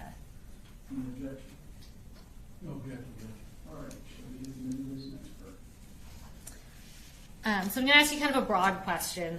When you're processing a crime scene, so I'm talking specifically regarding to photographing, scanning, collecting evidence, talk us through what your general process is in doing that when you get to a crime scene. Yeah, so my general process when I get there is I first make contact with whoever was on scene, get a little bit of a briefing, kind of understanding of what's going on, what am I working with here. And then we typically would do a walkthrough with that individual, and then we start taking photographs because we want to photograph the scene exactly how it was before we add evidence markers or anything additional to the scene. And then once we take the overall photographs, we start putting out the yellow evidence markers that you've probably seen on TV. Sometimes we have different colors. But we start putting out the evidence markers. We will then use the laser scanner to scan the scene to get measurements. And I think the other thing I didn't explain about the scanner is its line of sight. So it's not able to see through things specifically. So if you can't see an object behind a door, the scanner won't be able to see that until you move the scanner to another position for it to be able to view that. So we set it up in multiple places in our scene to capture all of the information that we need, and then we combine it together. So we scan, and then we usually collect our evidence and do a secondary search for additional evidence. Okay. And you referenced kind of being brief when you get there. We've heard some testimony about this, but is the GBI a request-only agency? Yes, we are request only, which means we have to have a local agency ask us for help. Okay. And let's move on specifically to this case. So going back to September 4th of 2024, did you respond to Apalachee High School in Barrow County? I did. And was the GBI requested to assist in that case? Yes, we were. What was your role in this investigation? So this was a little bit unique because typically when I'm getting a request for a crime scene, I am not at the scene almost immediately when things are happening, when people are trying to clear the scene or put up the crime scene tape. I'm usually responding, a little bit after the incident has happened. The scene's already secured by the local officers or deputies, and then I'm in my crime scene role almost immediately when I respond. In this case, we responded to an active shooter. When there's this type of call, everybody who's available goes.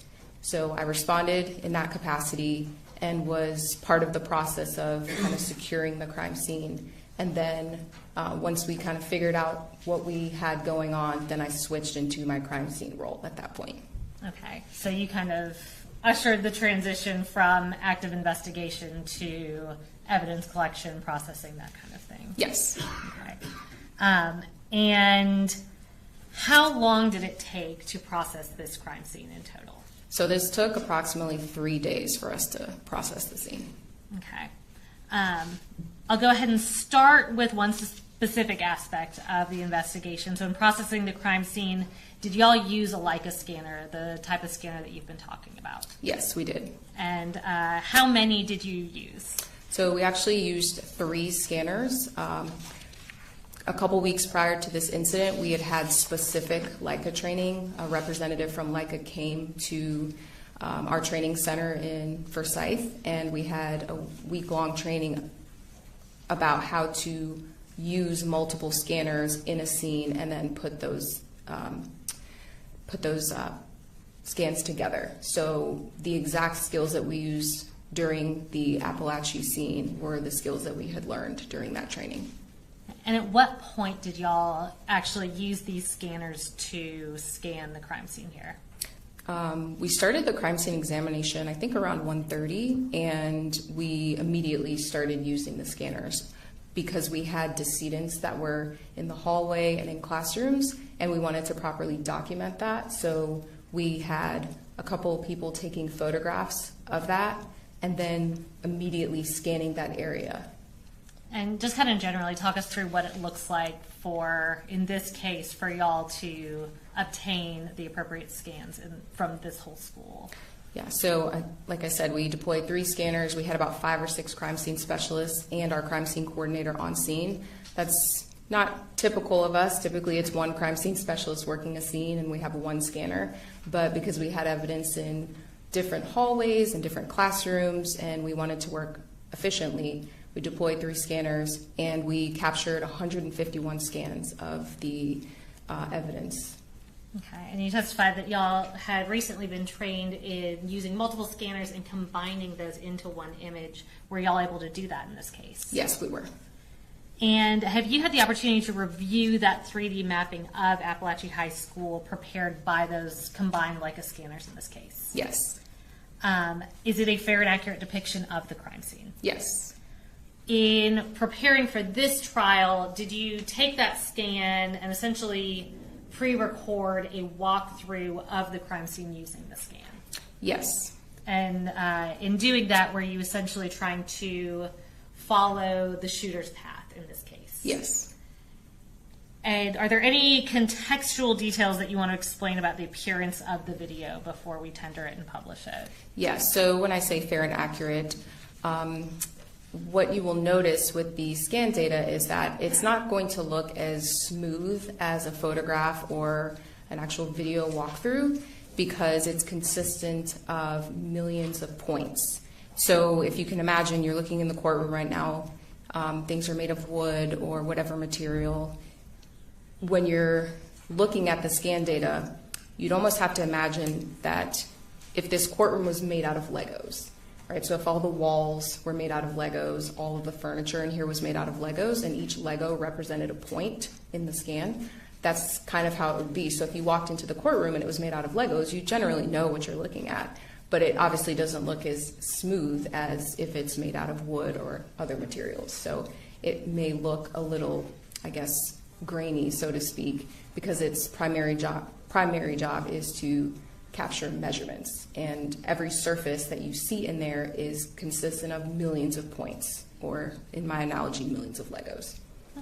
And with that caveat of some, I don't want to call it deficiencies, but deficiencies in the recreation of what was observed, is this scan and the walkthrough that you recorded a fair and accurate depiction of what you observed or what you captured at Apalachee High School on September 4th, I think, and September 5th? Yes, and you may see when you're watching this fly through, the lockers kind of look a little bit hazy and white. They're blue, but there's like a white haze on them, and that's primarily because there was so much ceiling tile dust in the school, on the floor, on every surface, and the scanner is capturing some of that. And Judge, at this time we would tender into evidence States Exhibit 110, which is the walkthrough from the Leica scanner. Any objection? No objection at this time, yet. Let's do this. Before we publish and you go through the walkthrough of the scan, let's go ahead and take our lunch break. Yes, sir. All right, we'll be in recess till 1 o'clock.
had made a list of the ones we might have problems with being duplicious. 2 or 3 of them have some writing on them. I don't know how the court wants to handle that. If you want me to write you out a list and you can look at those that you think are duplicious, make a ruling on those before we get to them. Whatever procedure you feel like you want to do, but we do have some. And you're objecting to the admission of them or the publication? The publication of them to the jury because they're duplicious. Some are not even probably, I don't even know why they're in there. So. How many are we talking about? Probably about 15, 18. Has the state seen his list, or have y'all I have talked about not. the issue at all? I haven't given it to them because it just came back out and looked at Yeah. a couple of others. Okay. So I can write that list out, give it to them, they can look at it, and I can give you a copy. Let's start there, and if they may consent to some of it, and that can narrow it. If not, then that's fine.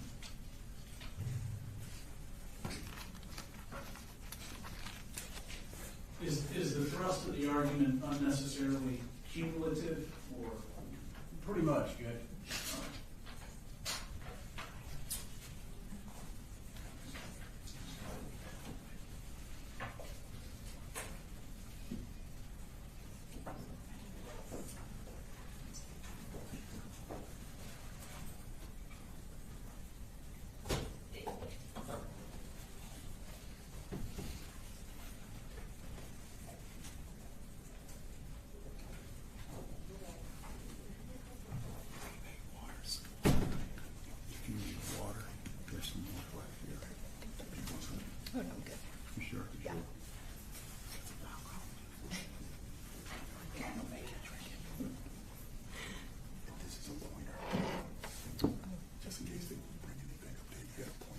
So,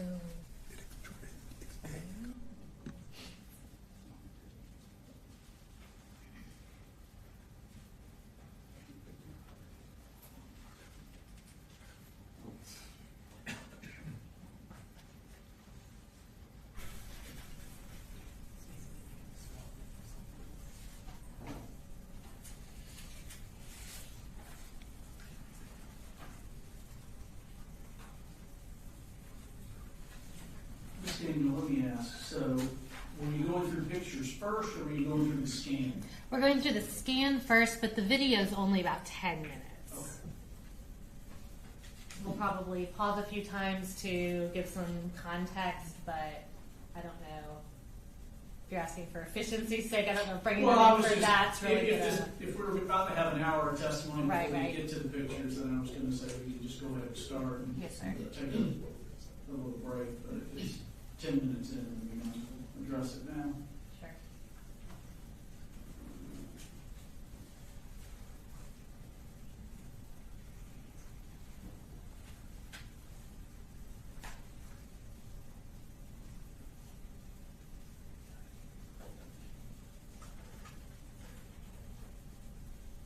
Or to go and just tell them I'm addressing an issue that would be I did.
duplicitous and a couple that have writings on them, a couple that don't have any photo value on the field.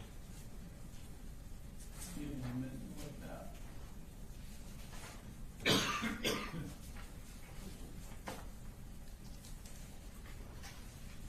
Court like for me to provide you a copy of that too. You gave her the list, yes, Daniel, I can take it from her, well, you have it already written out? Here, I'll just take a picture of it, Judge, and I can hand you the original.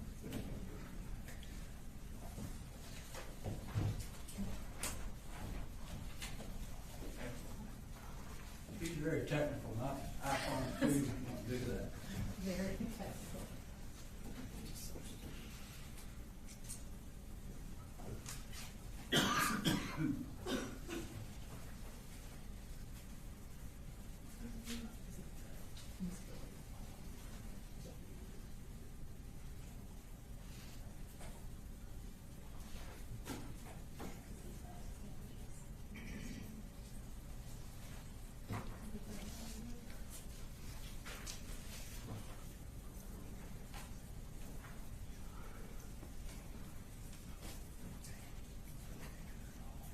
When you say, Mr. Green, when you say same, do you just mean they're showing the same thing? When you are same, do you mean just like they're showing the same?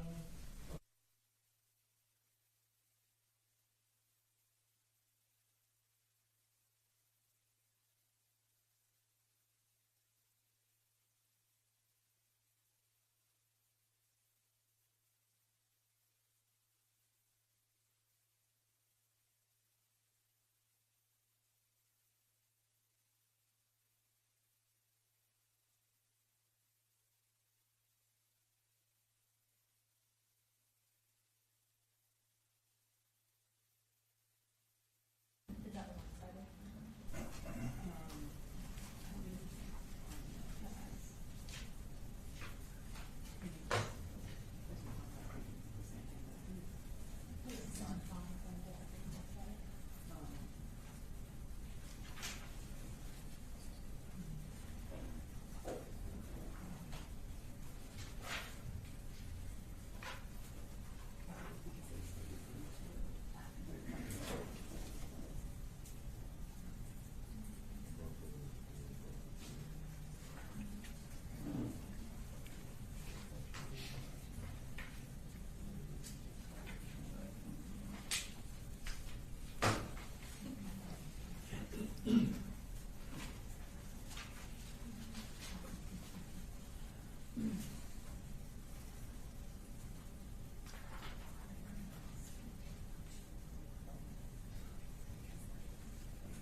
Flags them all, and then I can sort of give context back to back.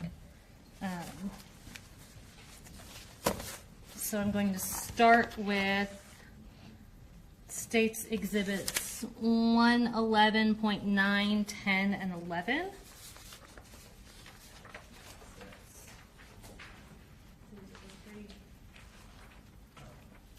So if I may approach with this, Judge, and I'll go ahead and kind of make an aggregate argument about this, Judge. These photos that we're showing are mostly photos from the crime scene at the school. Some of the photos are pictures of evidence that were taken individually, either at the school or outside of the school. A lot of these photos, this is pared down from obviously thousands of crime scene photos, but this school, like a lot of schools, the hallways look very similar, the classrooms look very similar, the walls within the classrooms look very similar.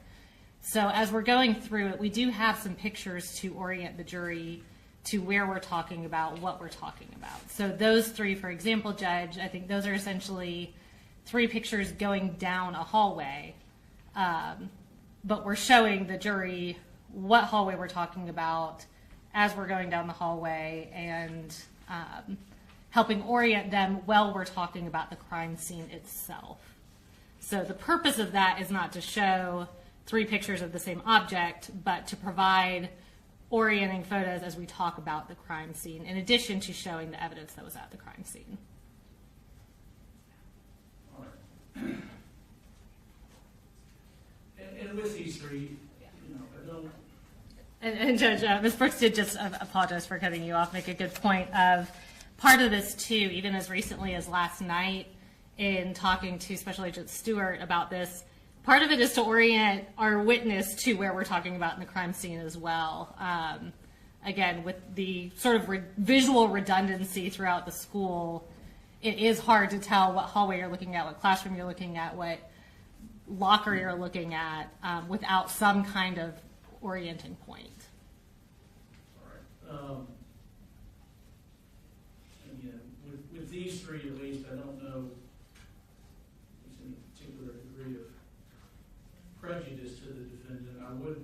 I'll go ahead and determine that 111.10 is needlessly cumulative.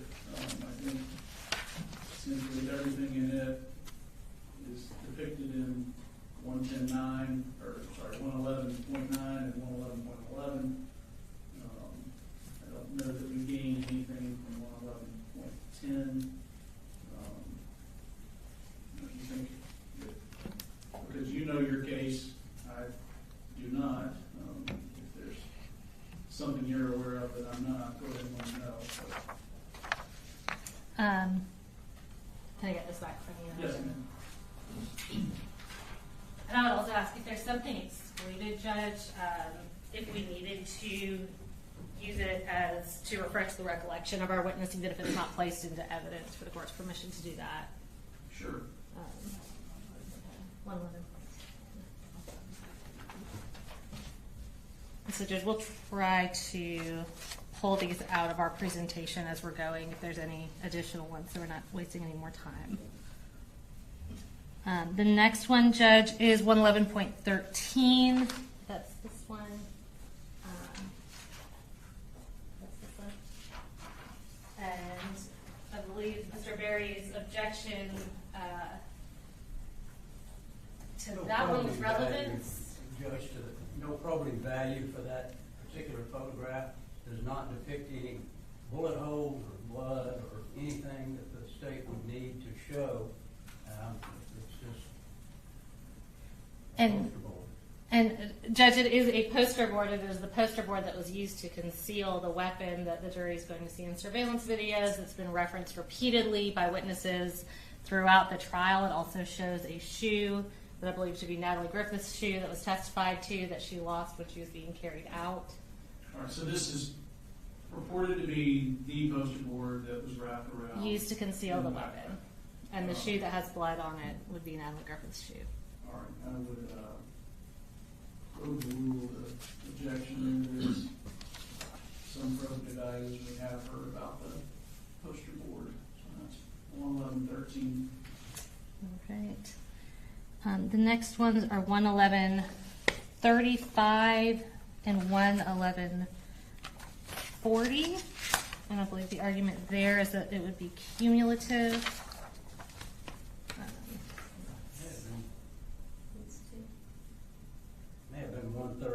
sorry, 139. Oh, I'm sorry. Let's see.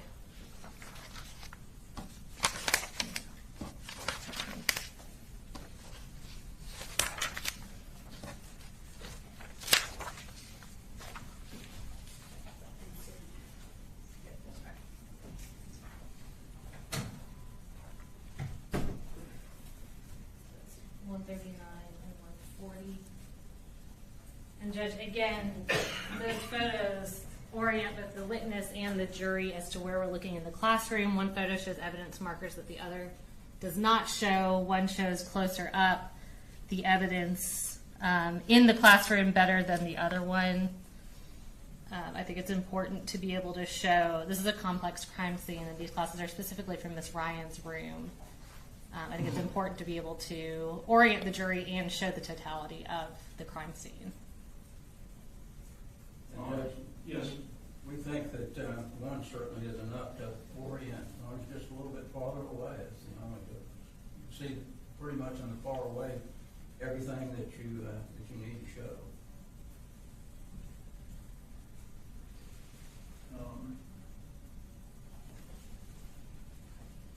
I'll come back to those. Okay. The next were 51, 54, and 57.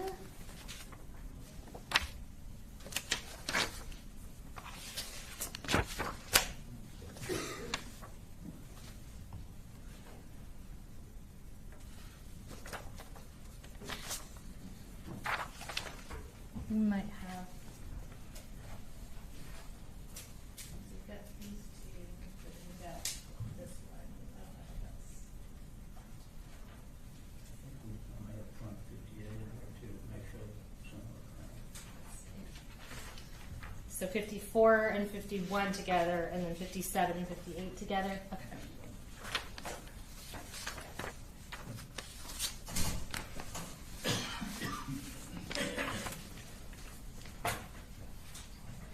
So this is 51, 11, 51, and 54. And then I'll go ahead and hand you 57 and 58. So the first one, Judge, actually does show two similar but completely different whiteboards. So we would argue that shows different bullet defects from Miss Ryan's classroom on two different whiteboards. So Mr. Berry, my understanding is these are two different whiteboards, not the same whiteboard. And you can tell that one of them has writing on it, but the other does not have. Does your objection remain, or with her adding that? If the one whiteboard is different, if they're two different classrooms or two different whiteboards, I don't have an objection. My understanding is two different whiteboards. Yes, sir. All right, so If they are, then I withdraw that. all right, thank you. The next two, Judge, show bullet defects outside of a bathroom. They are similar pictures. One is closer than the other. The one that's further zoomed out shows the bullet defects in their totality. As we get closer, we want to be able to show the jury the kind of damage that this weapon was doing as he was firing it. Those are defects that were caused around the time that he was firing at Mason. I think it's important to be able to show the jury what this specific firearm with these specific bullets was doing at that time. It's hard to tell in the zoomed out picture. When you provide the more zoomed in picture, you're able to see that more clearly. And again, the more zoomed out one provides orientation for the more zoomed in one as well.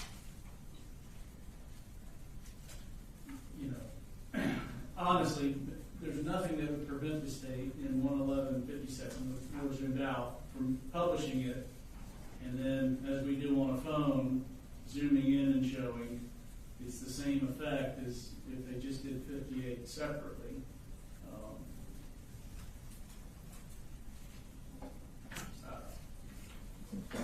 And we have technical limitations that may prevent us from being able to do that versus just showing two exhibits that I would argue are not prejudicial in any way. They're just photos of the evidence.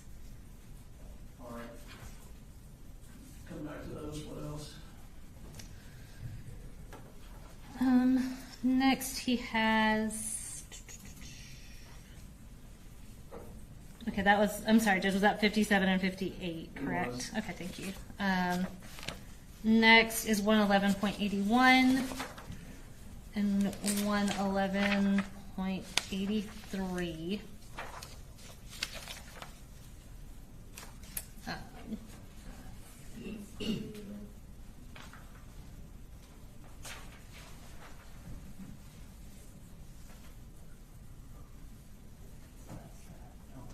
I'll withdraw that one, Judge. I think one is a close-up, but you can't really see it that well, so we'll withdraw our objection on that. All right, thank you.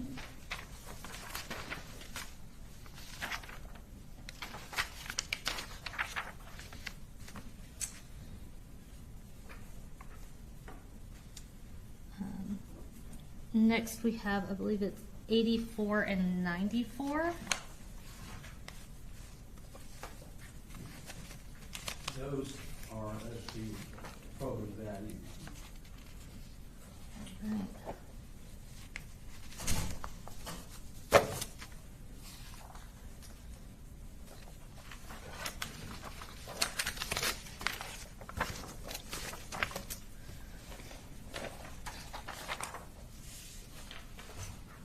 Judge 111.84 does show a defect. It is small, but again, it's orienting for the jury. It's above the poster board there. That's a hallway we have very few pictures of because I believe that's the only bullet defect on that wall. 111.94. This is Miss Lancaster and Mr. Phoenix's classroom. If my memory serves, that is the only picture we have from within their classroom. Looking out, other than one a little closer that shows specifically where Mr. Phoenix fell. But that is to show from the inside of the classroom looking out. All right, I will. To the extent it's an objection, I'll overrule it. If it treated it as a motion in limine, I would deny it as to 111.84 and 94.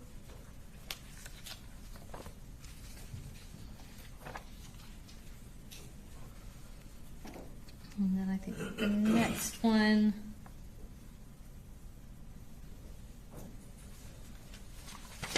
I believe that's 146. Okay, that's Straight down the list. is that 146, Mr. Berry? Couldn't tell if it was 146 or 116. 116, Judge, I think. What's this one? Right. It has writing on it.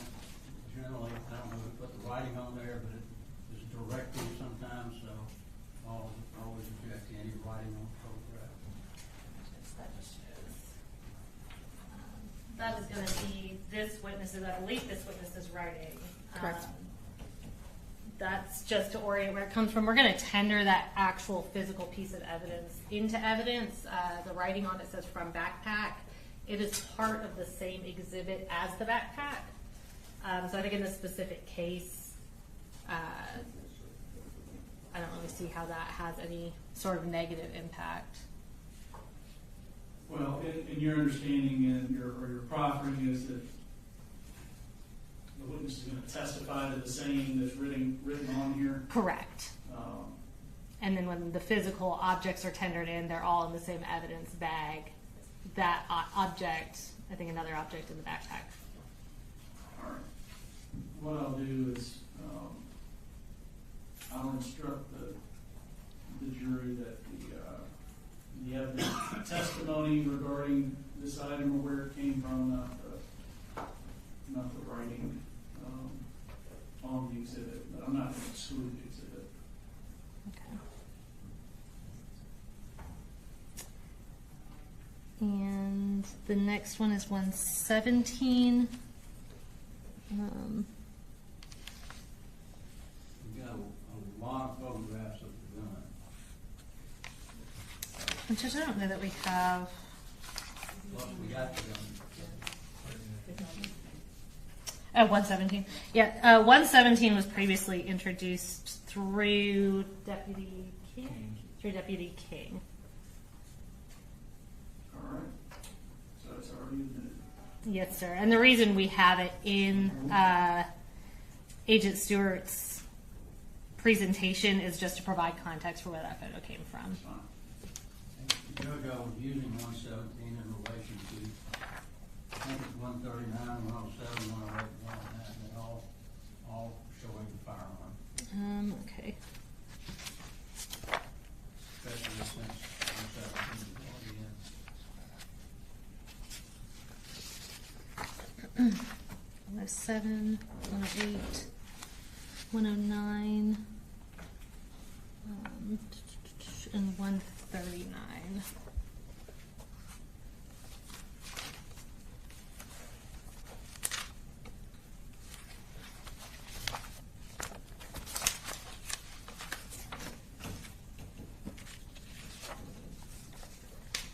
And just these are all photos of the firearm where it was at the crime scene.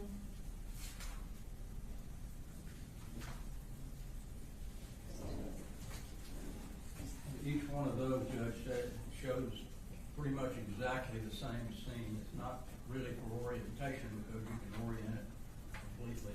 Okay, and if I can take my argument from the bench so that I don't try to remember this. So this is 111.107. This shows the orientation of where Colt Gray was apprehended. All right.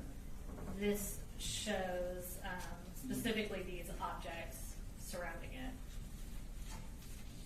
This is a better picture showing, it's hard to see in this one that these are 3 separate magazines.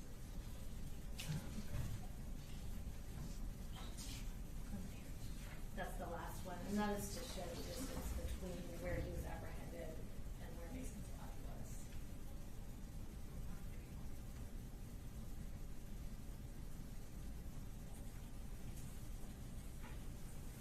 All right.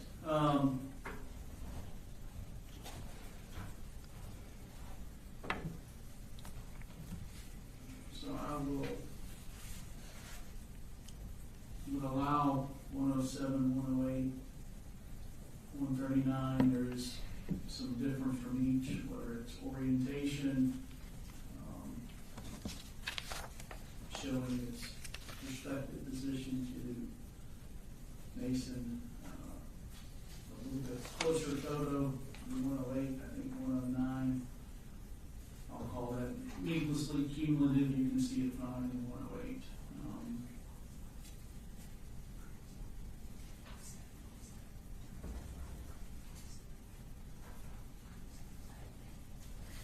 And Judge, next I think we have 111.140 and 141, and that's these two. In your iPod, you did say you're Everything excluding 109. 109, so you excluded it. Yes. Okay. Judge, we have 140, 141, same as 142, and you already have several pictures of the gun already. I don't think there's any. And these are showing details on the gun, that there have been modifications to the gun, and this shows writing that was on the gun. So I'm looking at 141 and 140. You say, so 141, you say there's writing here, presumably made by. There's writing on the gun, yes, sir. Okay. Can you tell what it says? I don't believe it will come into evidence that it's anything really legible. Well, 140, 141 are two different halves of the gun. Stock end and the barrel end. I'll overrule the objections to those. You said they're the same as 142? It just shows the gun. We've already got. Oh, I'm sorry, Judge. 17 and showing the gun anyway. This is 142.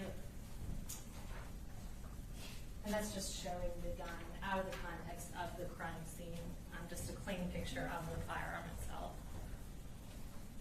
And again, I don't think its addition is prejudicial in any way. But the crime scene obviously has a lot going on in it.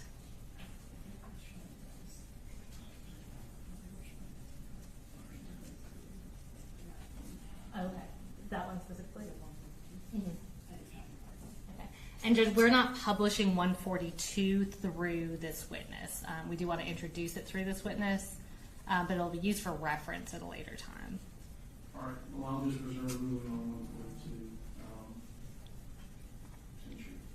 Since you didn't lay the foundation of this witness. Yeah. I didn't see what it was, but it's not. 142 is the full design of the platform, and it's 141.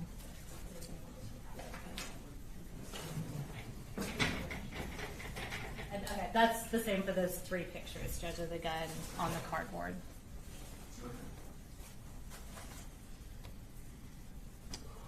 And then I think his last one was 117. I think we already know. Did we? Yeah, that was on there earlier. We've got 120, there's writing on that photo, and 131, there's writing on the photo. I don't see 131 on your list. I do see 120.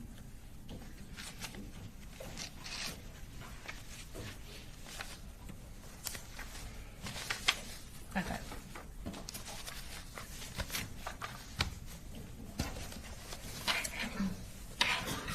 And Judge, this is similar, 120, 111.120. It is similar to the previous one where it said front book bag. This is going to be our witness who made that writing. That's what she's going to testify to. That's her writing and her that took the photograph. All right. In as much as the witness is providing the testimony that really forms the basis for the writing, I'll overrule the objection if you want. I'll tell the jury that the testimony is the evidence, not the writing. Although the writing is listed, just be something that is a recollection recorded or refresh for recollection.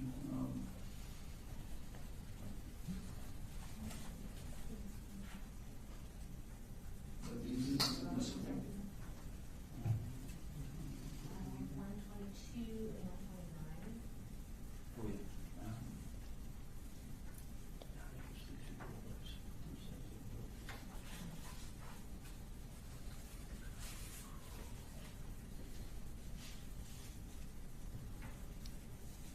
I think 122, Judge, is probative, and also 129 shows the same bullets that are, I think, in 130. What I think I heard you say is 122 is probative, Correct. which would be relevant and admissible. It's not, there's another photo that shows the same thing, so it's not really probative. Cumulative of Showing something it. else. Cumulative and probative, yeah. I would have to look back, Judge. I don't know that it is. There's 3 magazines at issue here.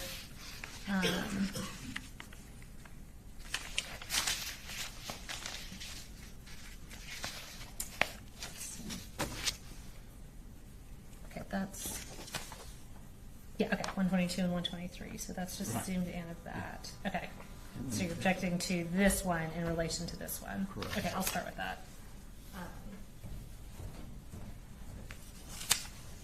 So Judge, this is 123 is a magazine. 122 is zoomed in on that, but the purpose of that is to show the capacity of the magazine. So it has that 60 capacity, but it's black on black, so it's very hard to see in that first photo.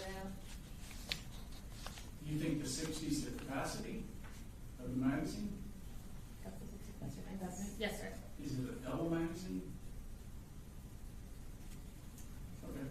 Yeah, that's what the firearms expert tells us.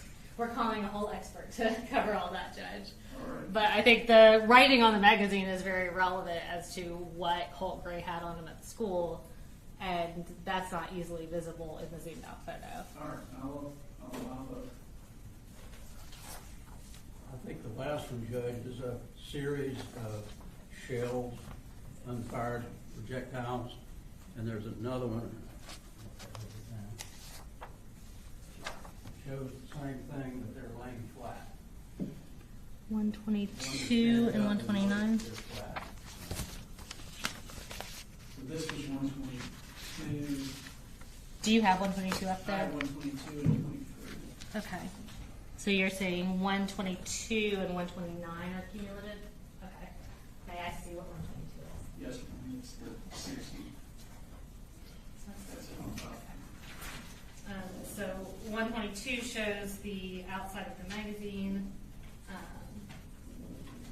Presuming this is from the same magazine, this is showing what was inside the magazine, which obviously is not visible in 122. I'm sorry, Mr. This photograph, which I guess is 129, that's when Yes, sir. There's another photograph of the same projectiles that they're laying down here, and then they have a photograph of the back end of them, but it's the same projectile. I don't know whether there's any reason to Oh, thank you. put both of those in.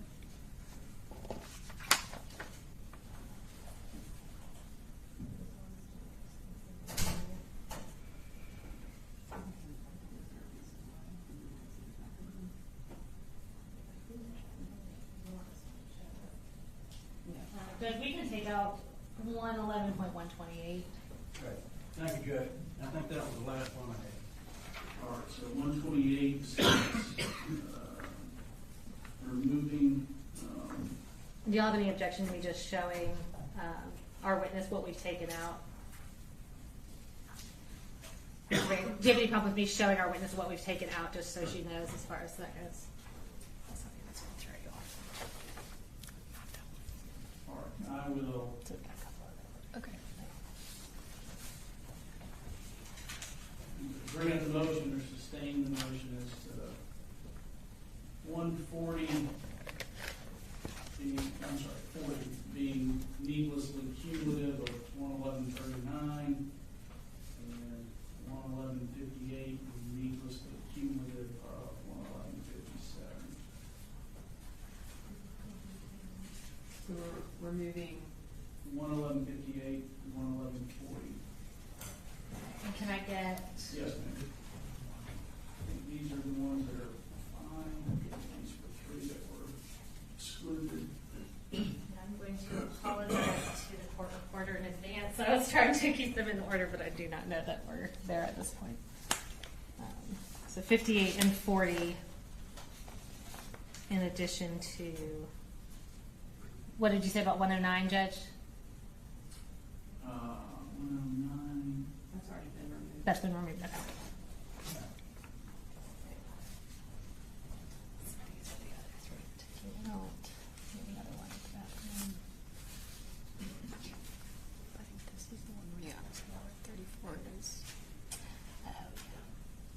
Because it's on the other side of that chair. Okay. So I don't know. Do we have one?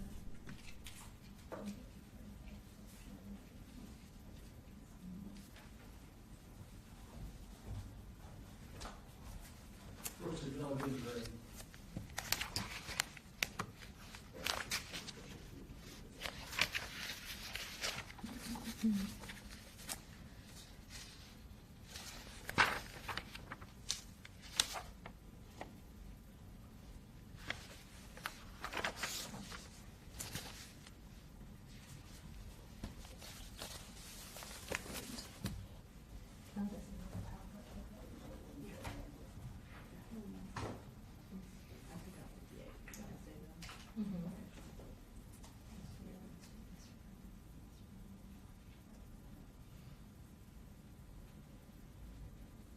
Judge, if I can have just 1 minute, one of the photographs that we took out was kind of for the purpose of orienting our witness, so I just want to give her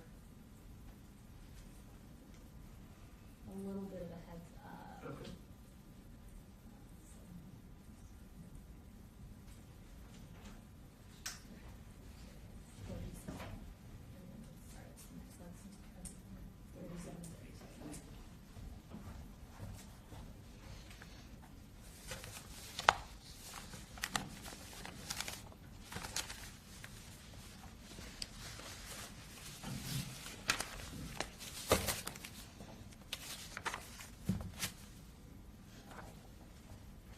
So when we took out the identity after this one, we saw that one.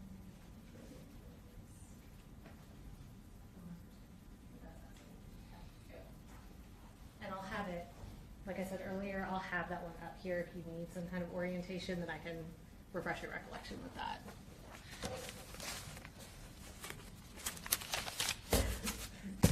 All right, Judge, I think we have our presentation updated. Is that right? Yeah. Okay.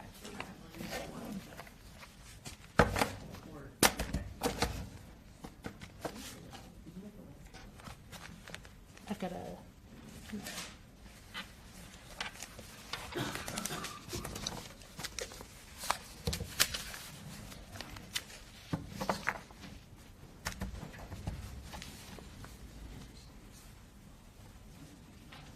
Judge, when I tender these into evidence, are you okay with me just tendering the numbers that I can put on the record now, that those numbers will exclude the ones that were omitted, so we're not confusing the jury by listing a bunch of things we're not admitting? Does that make sense? And just for the record, Judge, we have no objection to those that we did not object to. I think that's fine, yes, ma'am. He's just indicated he has no objection to the photos that he didn't specifically object to. Okay.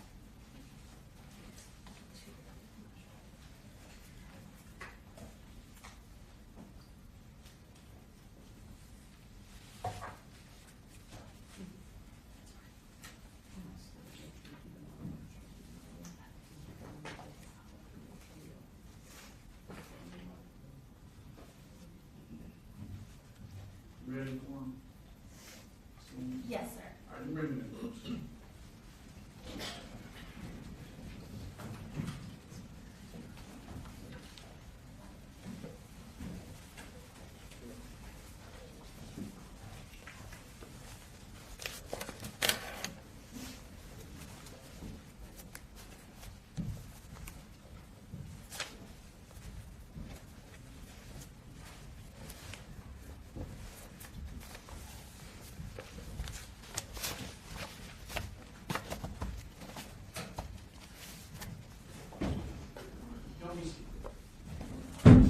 Ladies and gentlemen, sorry, we had to work through some evidentiary issues. It happens. We stand. All right, so just to kind of refresh your recollection where we left off, we had just tendered your scan of the school and the walkthrough that you had prepared in relation to that.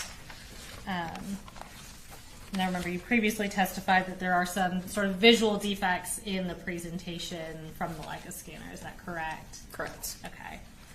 So before we publish that for the jury, do you want to kind of just tell us what we're going to see first off to give us an idea of what we're looking at and what we'll see for the first minute or two of it? Yeah, so the video starts in the boys' bathroom that was on J Hall, and then in the video will be coming out of the bathroom and then turning left down the hall and proceeding down the hallway towards Miss Greer's classroom and Miss Ryan's classroom.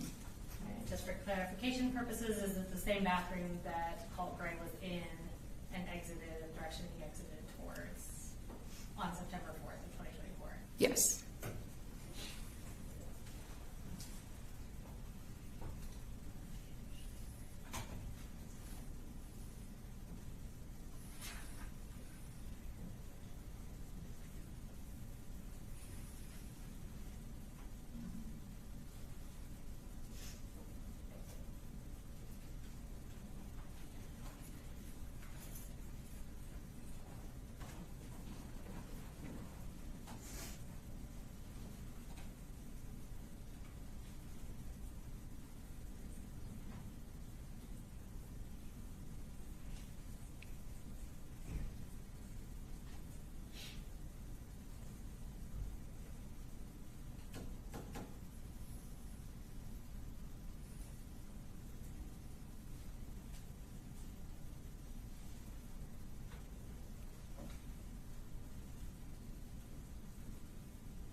2 minutes and 48 seconds.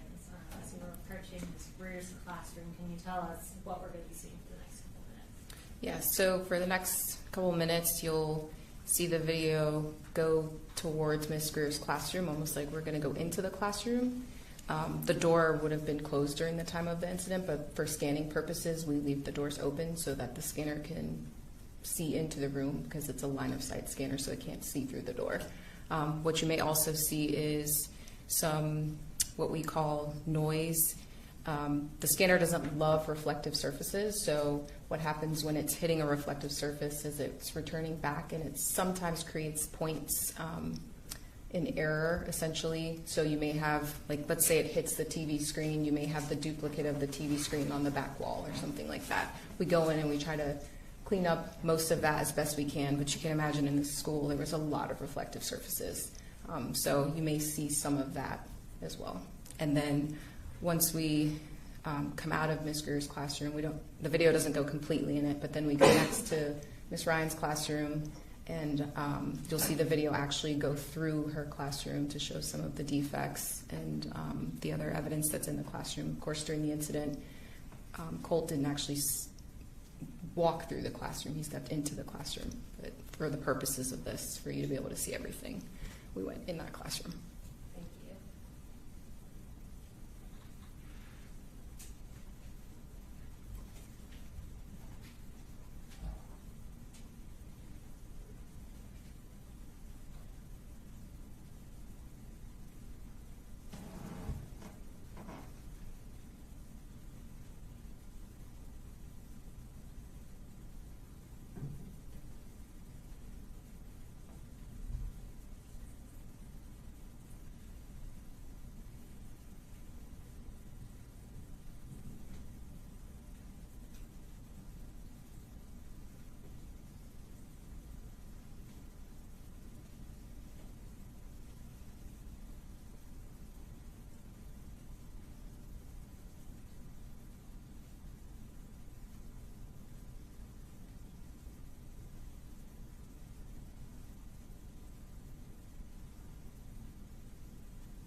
Stopping at 5 minutes and 14 seconds. Tell me what we're going to see in this next few minutes. So in the next few minutes, you will see us make our way back down J Hall towards the intersection of I and J. And that intersection is where Miss Irami gets shot. Colt shoots Miss Irami from that intersection, and also Coach Aspinwall and Mr. Phoenix. Okay. So is it going to look down the hallway where Coach Aspinwall and Mr. Phoenix were? Correct.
seconds, tell me what we're going to see in the last segment of this. So we will continue down J Hallway.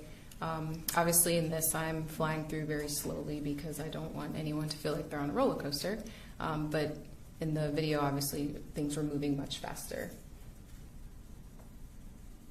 And is there an additional hallway we're going to look down as we get further? Yeah, so we'll get to the end of J Hallway. It will turn towards that last classroom on the left side of the hallway because in the video it appeared that he almost like he looked into that classroom. I don't know if he was attempting to go in, but he looked in that classroom and then he turns around, points back down J Hall. That's where he shoots Mason, and then turns and points the gun at a kid that is down K Hall, and then that almost in that same moment, law enforcement is making contact with him.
So you, in addition to this scan and collecting evidence, you referenced taking photographs of the crime scene.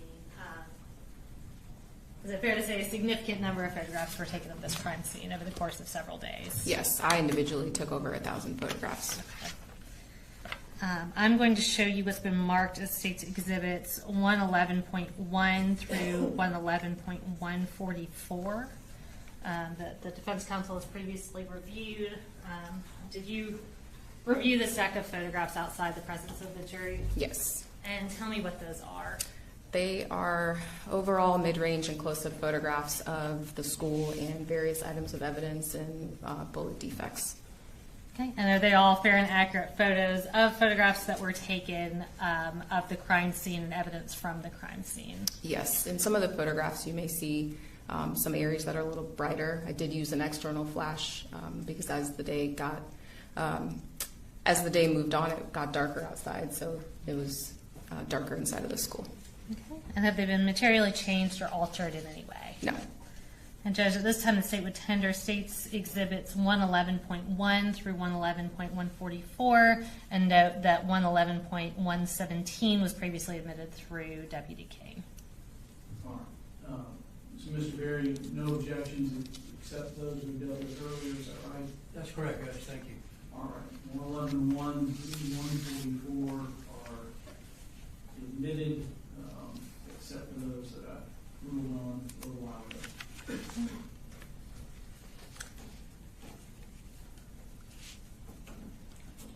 We're going to pull these up, and we will start with 111.1, and we've got some orienting slides throughout this. So we'll start with pictures starting at the J Hall bathroom.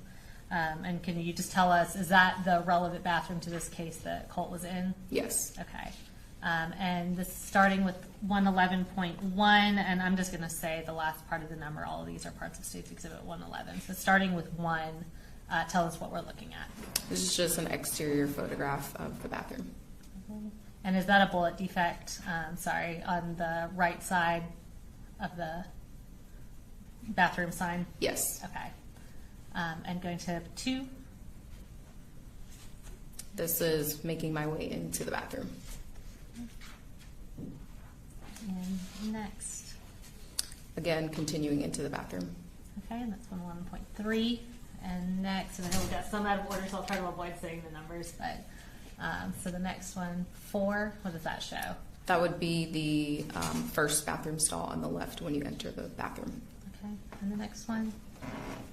This is a close-up photograph of the hat and hall pass or office pass. And I'm going to show you what's been marked as State's Exhibit 112 and 113 continues bag. And can you identify what this is for the jury? Yes, this is a bag containing the blue and white in color hat that you see in the photograph, and also the media center and office pass. And then there was also a piece of paper on the floor, so it's also in this bag. Okay. And can I have you open that bag? And I think you've got materials up there to do that, and show us that hat and tag.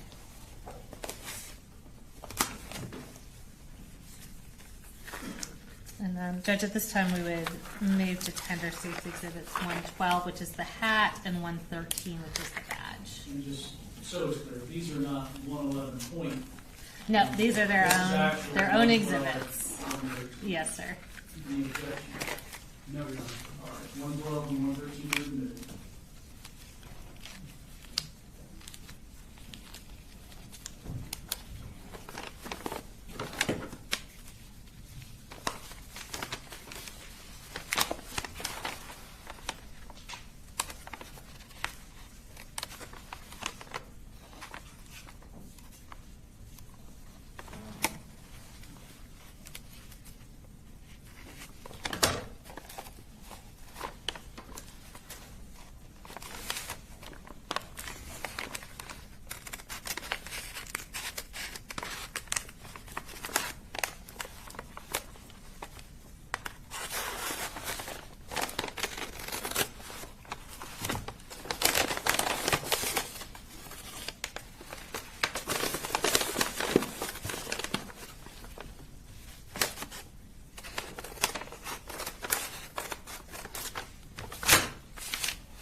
Can you just hold up? I'll have you hold up the hat for the jury, and then after that, if you'll hold up the badge.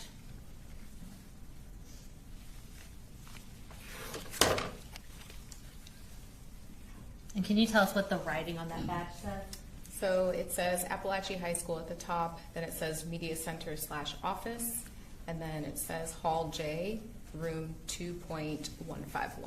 Okay. And what was the writing on that hat? The writing on the hat says vendor. Okay. Now going back to the pictures, if we can go to the next slide. This is 6, and what does that show?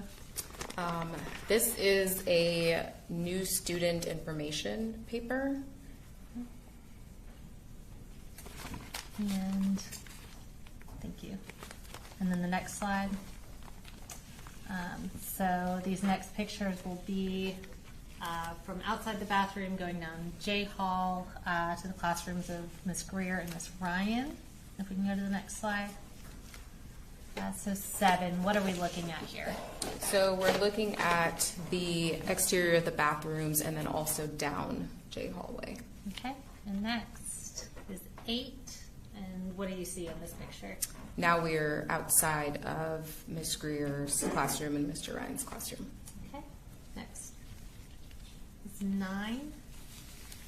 Again, we're outside of that classroom, making our way closer. And what are those objects that you can see, at least in the foreground of that photo? On the floor just outside of Miss Greer's classroom was a poster and a backpack. Okay, and the next, this is 11. This is just another photograph from a different angle outside of the classroom, both of those classrooms. Okay, and in addition to what you identified previously, those blue gloves, are those from the crime scene or from medical personnel? Those are probably from medical personnel. Okay. And is that assumption just based on your knowledge, training, and experience with how these crime scenes are approached? Yeah, I mean, there was a lot going on, so they likely were trying to render aid to people and, trying to change gloves out. Okay. And next, 12. This is a shoe that was just outside of Miss Greer's classroom. Okay, and is that the same shoe that we saw in the foreground of the previous picture? Yes. Okay. And 13. This is a close-up photograph of the poster, and then there's also a crock that has blood on it. Okay. And next. All right, so Miss Greer's classroom. Go to the next slide. Right, this is 14. What is this showing? This is the area just outside of Miss Greer's classroom. Okay. And next, 15. That's an overall photograph from the doorway of Miss Greer's classroom. Okay. And next. And so referencing Miss Ryan's classroom. So going to the next slide. 16. So just outside of the door of Miss Ryan's classroom. Okay. And next. This- 17. This was taken from the doorway. It's showing the overall from the doorway and those defects that are in the whiteboard. Okay. And this is inside Miss Ryan's classroom? Correct. Okay. Next. 19. So this would be in the doorway looking down. So what you'll notice in this photograph is we have some evidence markers that are out, and then we have sticky notes on the ground. So this photograph was taken on day 2. What happened was day 1, we collected all of our evidence, and then in order to do a thorough search of the room and find additional cartridge cases, we had to move things out, but we wanted to still have a reference of where the evidence was from the previous day. So we utilized sticky notes to do that in place of those evidence markers. Okay. And that's 19. Next is 18. Just another overall of the classroom from a different angle. All right. And next is 21. Again, another kind of overall of the classroom from another corner showing evidence markers. Okay, and that significant amount of blood that we see on the floor there, is that the same blood that we saw when you were coming into the room? Correct. Okay. And that's 21. Can we go to the next one? And this is 28. Yeah, so evidence marker 28 was just inside of the doorway towards the left door jamb. Okay. And next. I'm sorry, can we go back to 28? What is that evidence marker 28 showing? It's showing a cartridge case. Okay. And next is 29. Yeah, 29, 30, and 31 were also just inside of the doorway, but towards the right side, and they represent cartridge cases. You're going to hear me say cartridge case. It's the more formal term for a shell casing. Okay. And next is 30. Close-up of the cartridge case that was just underneath the desk. Okay. Next is 22. So this would be with the door closed. There were blood stains that were on the back of the door that we initially couldn't see when we first walked in until we closed the door. Okay. And that's the door, the entrance to the classroom. Is that closed? Correct. Okay. Next, 23. Just a close-up photograph of one of the blood stains on that wall. And next, 24. So this is a bullet defect. If you remember, evidence markers 30 and 31 were on the right side just as you enter, and so there's also a bullet defect in that area. And then next. This is a close-up of that defect. Okay, that's 25. And next, 27. So just an overall of evidence markers 29, 31, and 32. Okay. And we see that significant amount of blood up in the top corner. Is that same near the doorway that we're at? Correct. Okay. That was 27. And next, 26. So the significant amount of blood that was previously referenced would now be towards the bottom of the photo behind us, essentially, and now we're looking at other evidence markers in relation to that.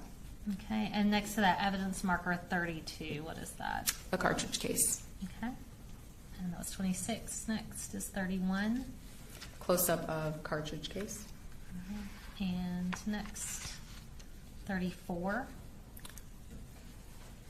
These are cartridge cases that were either like under chairs that had been turned over or near desks. Okay. And is that black object on the right side, is that a chair that's turned over? Yeah, that was a chair that had flipped over. Okay. And that was 34. Next is 35. Cartridge case at evidence marker 38. I believe this is under a chair. Okay. Next, 36. So this is an overall photograph of evidence markers just inside the room. Okay. And is that like crocheting or knitting yarn that we see right there? Yes. Okay. That was 36. Next is 38. Another photograph of evidence markers 28, 29, 31, and 32, all representing cartridge cases. Okay. And again, is that door in that top corner the front door to the classroom? Correct. All right. Next is 37. Just a closer photo of 35. There's another evidence marker that's just on the other side of the chair, which would be number 34. That's difficult to see from this photo.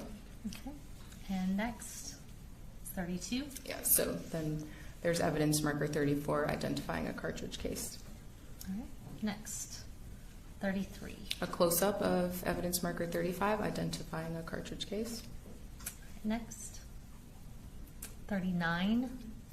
So an overall photograph of evidence markers, and there are some blood stains as well. Next, 41. Overall photograph showing some of the cartridge cases that are underneath desks. Next is 42.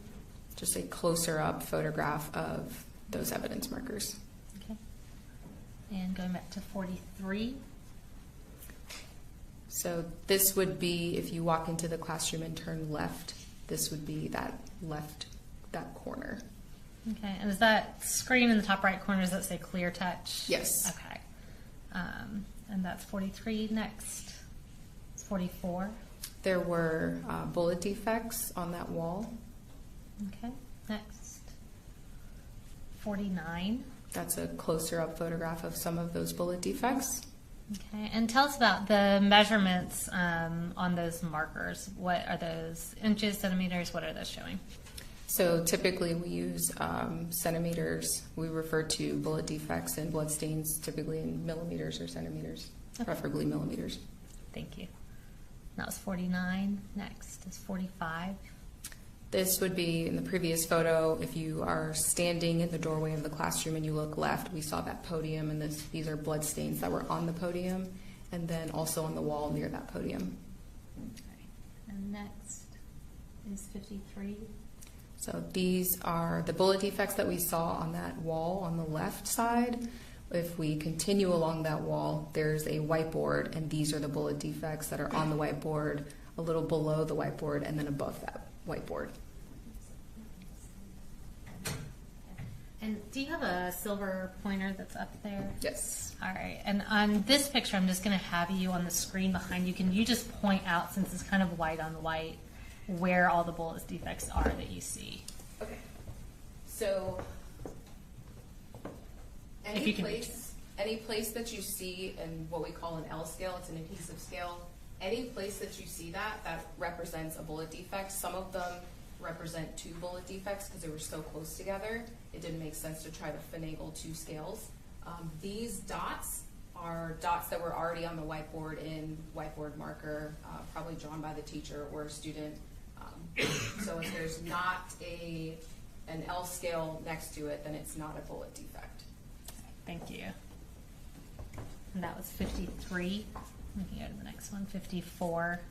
Is that same board? Yes. Okay. And just a little easier to see the Yes. defects there.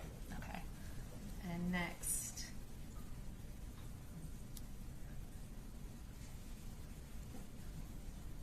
Is 55. More photographs of the bullet defects. Okay. Next. 56. Additional bullet defects. Okay. And 46. So in this photograph, there's not a scale on this one. I think maybe the next photo, I know I have photos with it, but that's a defect in a desk. Okay, and then can you point to it on the screen behind us? I think it's pretty visible, but I know it's obviously on black material. Okay, thank you.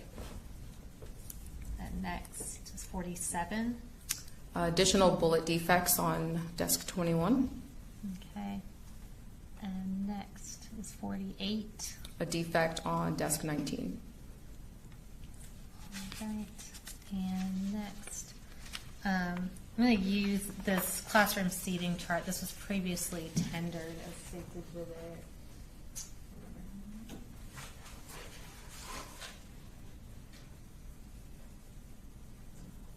Okay, that's State's Exhibit 38.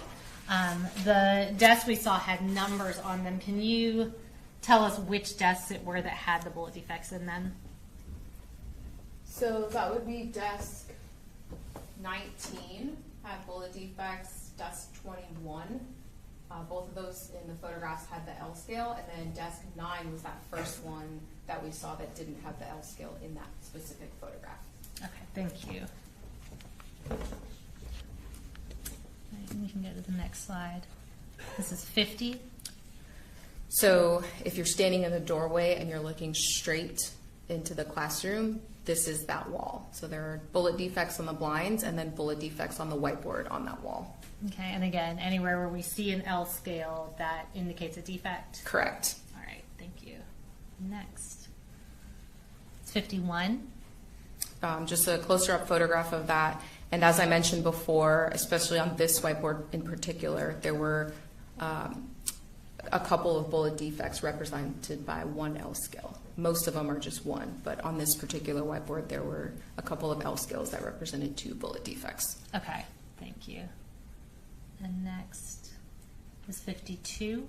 So we removed the whiteboard because some of the bullets went through the whiteboard, and so we were trying to recover any evidence possible. So we removed the whiteboard to see which ones went through, and this is that wall behind that whiteboard. Okay, and we see the L scales down below the paper, but we see this large defect up on the top. Is that from a bullet? It's likely from a bullet, Okay. yes. Was that consistent with being Yes. from a bullet where the defects were on the board? Correct. All right, thank you. And that was 52. We can go to the next one. Is 20. So as I said before, day 1, we did our initial search. We came back into this classroom on day 2. We had to remove everything from the classroom to recover additional evidence. and labeled a blood stain. So this is a photograph of us when we had taken everything out, and we have the evidence markers showing where the additional cartridge cases were.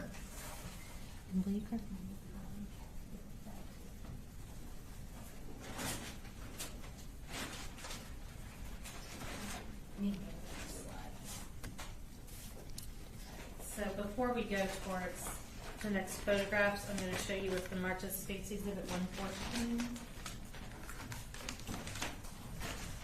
And can you just identify what this is? Yes, this is the bag that contains the backpack that was at evidence marker 20. Okay. And what is labeled as being inside of that bag? This bag is labeled to contain the black and colored JanSport backpack, and within that backpack would have been a binder, miscellaneous school papers, a knife, a computer charger, a can of Remington oil. Okay.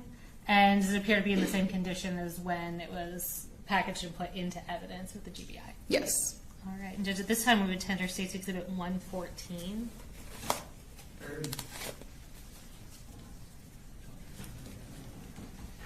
No, no, 114. All right, so I'm going to have you open that up. And specifically, if I can have you, once you have that open, display for the jury the backpack as well as the oil and the knife.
Can you tell us what brand of backpack that is based on the front of it? JanSport.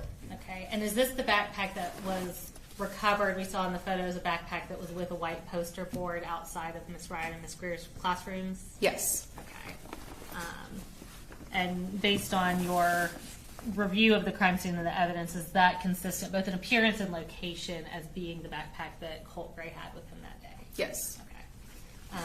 And then inside the backpack, if you could just display for the jury the oil and the knife.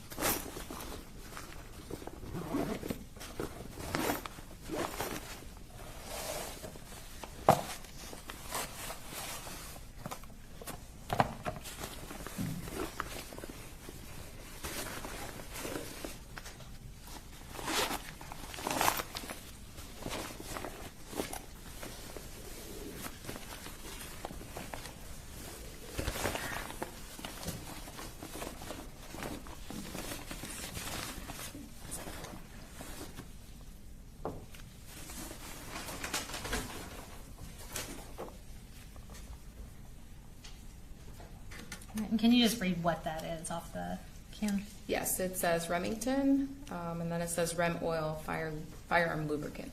Okay. I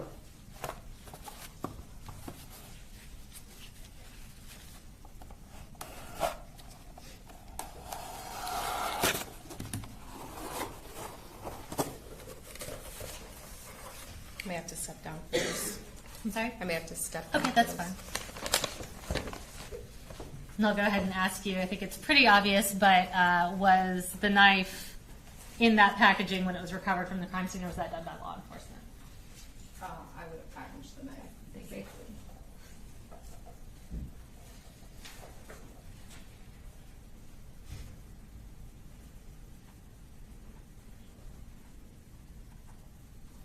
And if you want to go ahead and store that over on this table, you're welcome to do that.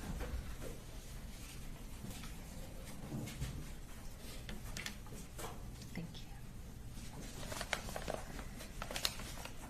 you. Next, I'm going to show you what have been marked as State's Exhibits 109 and 115.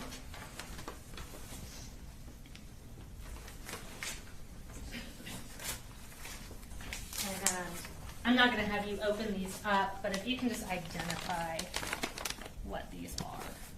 Yeah, so 109 is a brown paper bag containing 6 LC223 REM cartridge cases from room 2.152, which would be Miss Ryan's classroom. Okay. And then 115 is brown paper bag containing 18 223 cartridge cases.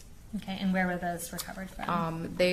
Some of them were from room 2.152, which is Miss Ryan's classroom, and then some of them were from the hallway floor, close to where Mason was shot.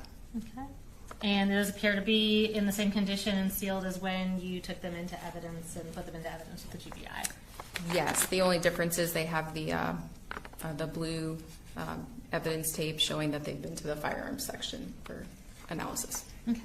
And Judge, at this time, we would tender State's Exhibits 109 and 115. Any objection? No, Your Honor. 109 and 115 were good. Okay. And here I can put it.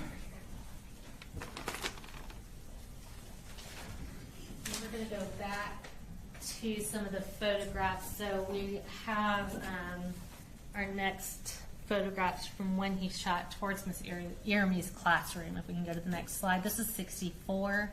Can you tell us what we're looking at here? So we're looking at evidence marker 14, which is kind of close to where Miss Iramy's classroom was. Okay, and is that her classroom where we see her name up on the ceiling? Yes. Okay. And next? This would be the outside of Miss Iramy's classroom. Okay, and that's 65. And next is 66. Just a close-up of the outside of her classroom. Okay.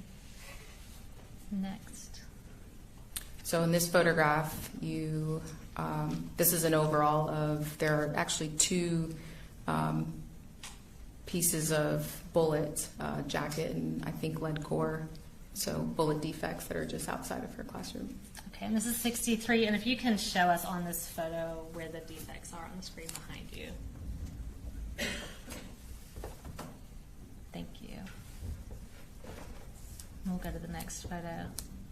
67. Those are close-ups of those fragments. Okay, and that's Miss Iramy's doorway? Correct. All right. And next, 68. This is just outside of her classroom, looking down, kind of leading into her classroom. Okay. Next, 69. Looking down at the blood stains that are just inside of the doorway. Next is 70. So this would be an overall of part of her classroom. All right. And we see, obviously, a significant amount of blood and a pink article of clothing. Is that where Ms. Iramy was when she was first located by law enforcement? Yes. Okay. And next. Just another photograph of the blood stains. Okay, that's 71. This is 72. This would be her sweater.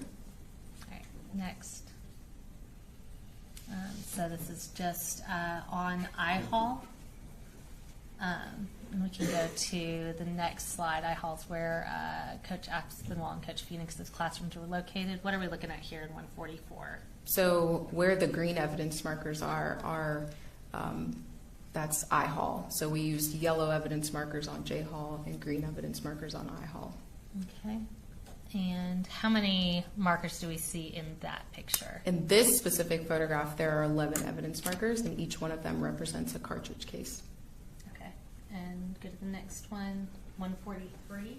So this is evidence marker 12 that represents a cartridge case that would have been just outside of our view in that last photograph on the left. Okay. So is that 12 total cartridge cases that were recovered on I-Hall? Yes. Towards I-Hall. Okay. And I'm going to show you what's been marked as State's Exhibit 203. And again, I'm not going to have you open this, but if you can identify what this is. This is the bag containing those 12 223 cartridge cases from the evidence markers on I-Hall. Okay, and again, does the evidence appear to be how you packaged it and in substantially the same condition as when it was placed into evidence? Yes, this also has the crime lab firearms tape as well. Okay. Judge, at this time, we tender State's Exhibit 203. Any objection? No, no. All right, 203 is admitted. Thank you. And we can go to the next slide. What are we looking at here?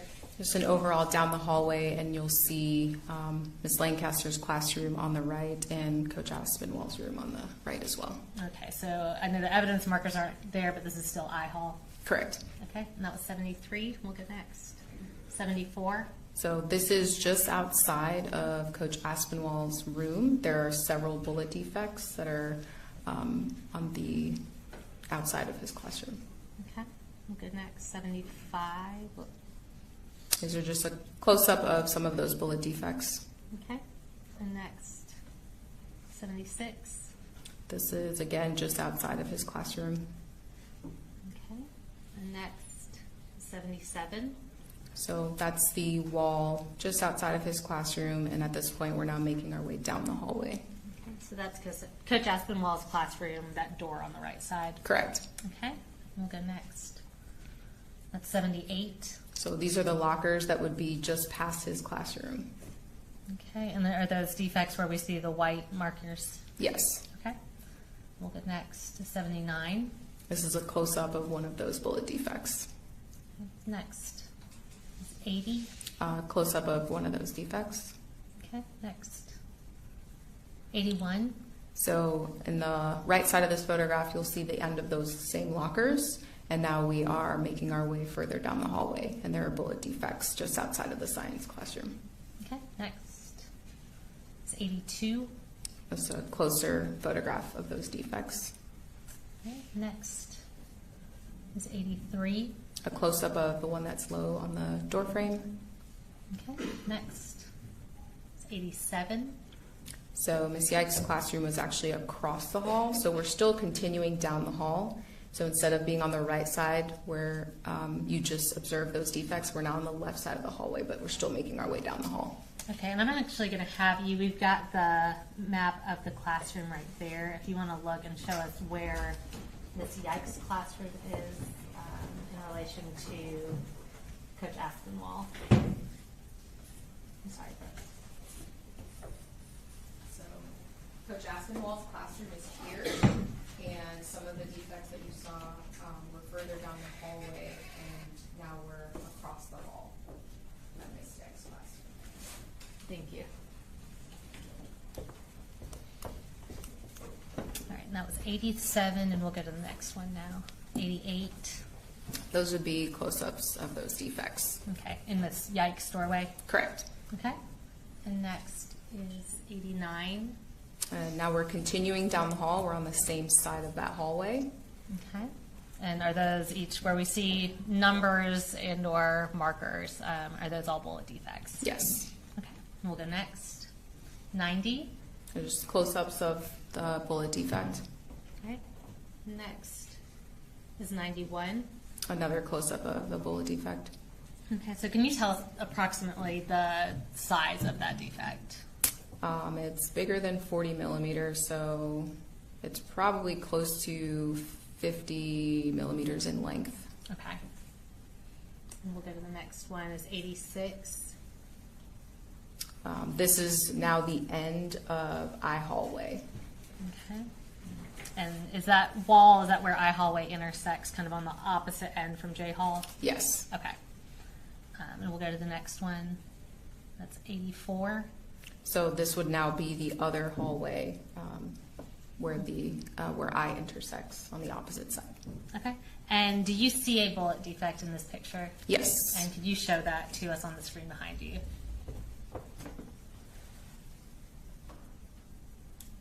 Thank you. And that was 84, and we'll go to the next one, which is 85. That's a close-up of that defect. Okay. And we'll go next. All right, so looking at Mr. Phoenix and Ms. Lancaster's classroom specifically, And we'll go to the next slide. It's 92. It would be just outside of Miss Lancaster's classroom. Okay. Next. Making our way into the classroom. All right. And what do you observe on the floor here? There are bloodstains on the floor. Okay. That was 93. We'll go next. It's 94. So stepping inside of the classroom and photographing back out towards the door. Okay. And that blood we see in the doorway, is that the same blood we were looking at before from the opposite direction? Correct. Okay. And we'll go next. Is 95. And then this would be looking back out towards the door, the bloodstains that are just inside the doorway. Okay, and based on your review of the crime scene and evidence, is that area of blood consistent with where Mr. Phoenix fell after he was shot? Yes. Okay. Then we'll go to the next slide. 96. This is just looking back out towards the hallway. Okay. And the next one. So now moving down to Coach Aspinwall's classroom. We'll go to the next slide. All right, 97, what are we looking at? The area outside of his classroom. Okay. And next, 98. The doorway immediately inside. Okay. And that's going into Coach Aspinwall's classroom? Correct. Okay. Now we're in the doorway photographing our way in. Okay, and this is 99, and what do you observe on the floor here? There are bloodstains on the floor. Okay, and we'll go next. This is 100. So this would be the opposite corner from the doorway, looking back out. Okay, and that blood that we see kind of in the middle of the photo here, is that same area of blood that we were seeing when you were coming in from the classroom? Yes.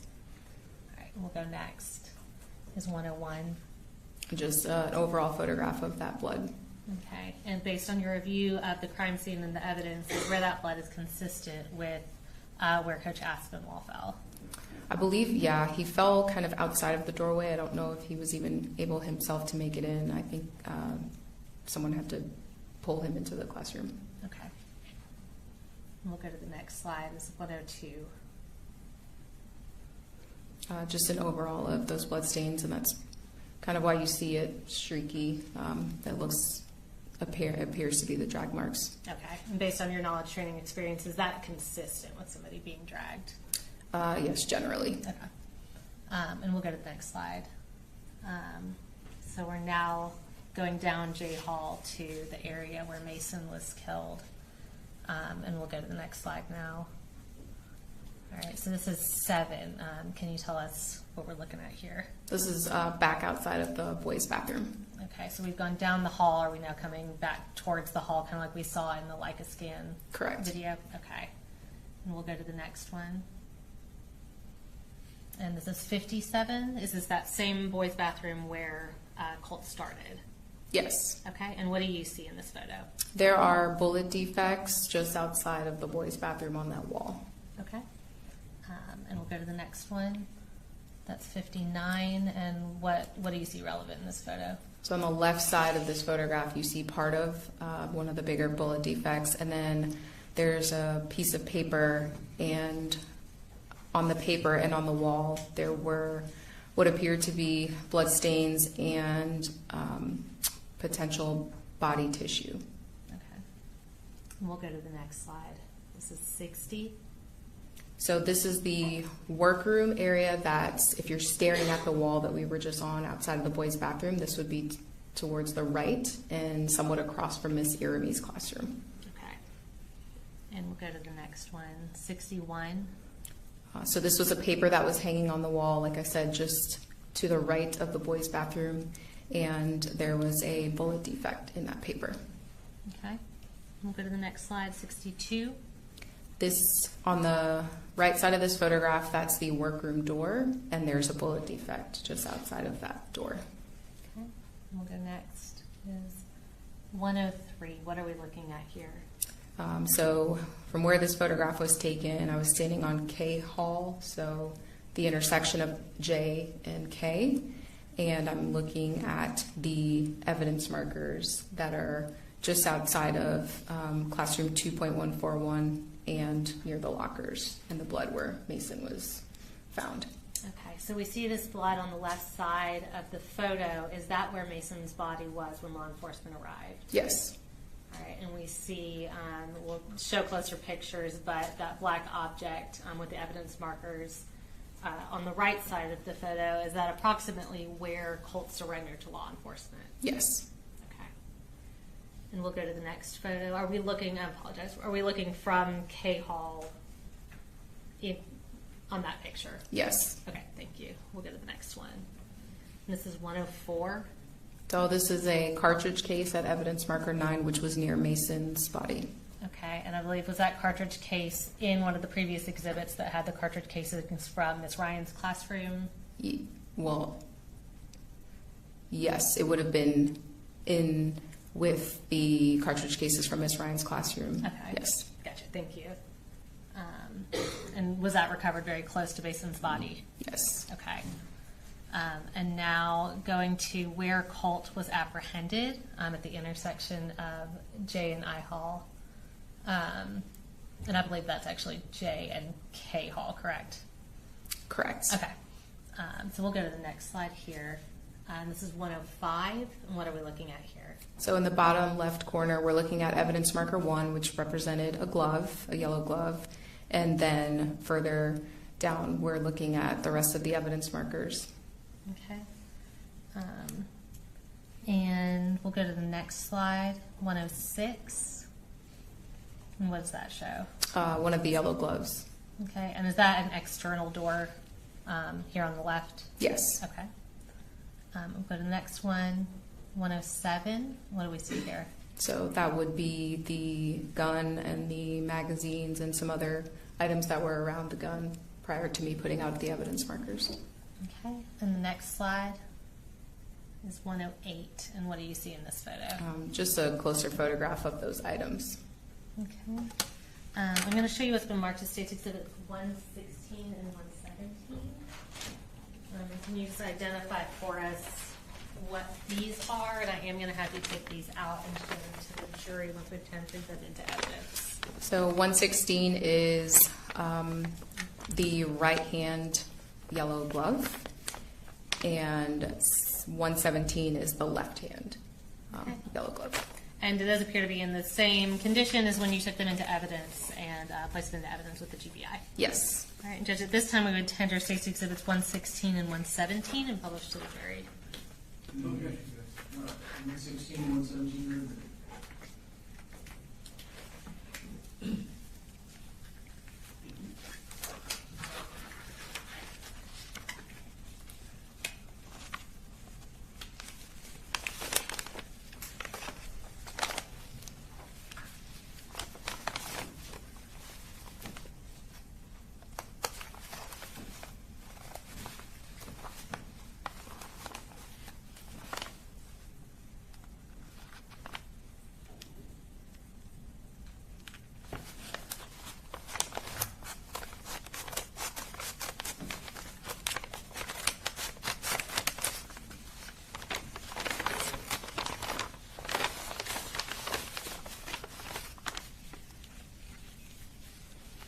Do you want me to take both out at the same time or one? Yeah, you can bring both out.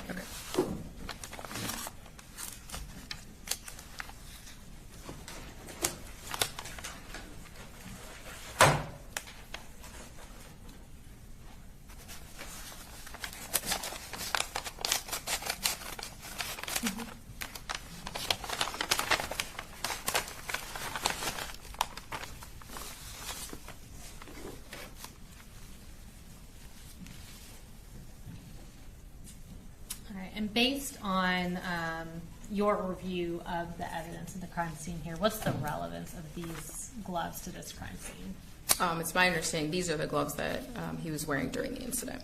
Okay. And was where they were recovered consistent with being those gloves, as well as their appearance? Yes. Okay.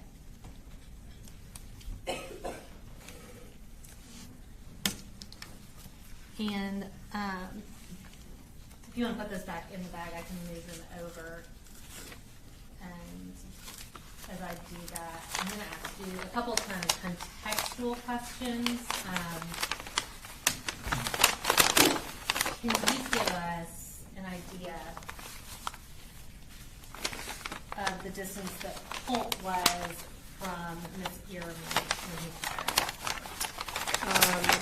It would have been approximately 40 feet. And similarly,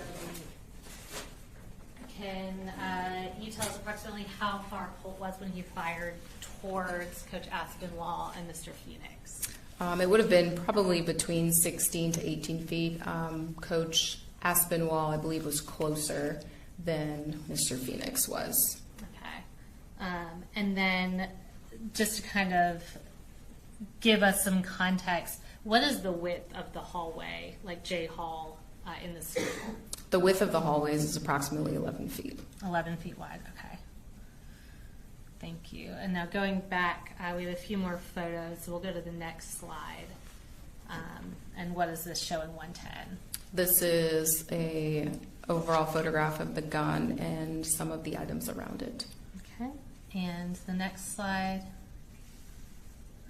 was 111. What is that in that photo? That's one of the magazines. There were 3 additional magazines along with the one that was in the gun for a total of 4. Okay. And now I am going to tender into evidence. So we've got State's Exhibit 118, which is contained in the box. I believe 118 and 119 are inside of this white box. Do you want to step down and review that and identify it for us and confirm whether it appears to be in the same condition as when it was recovered?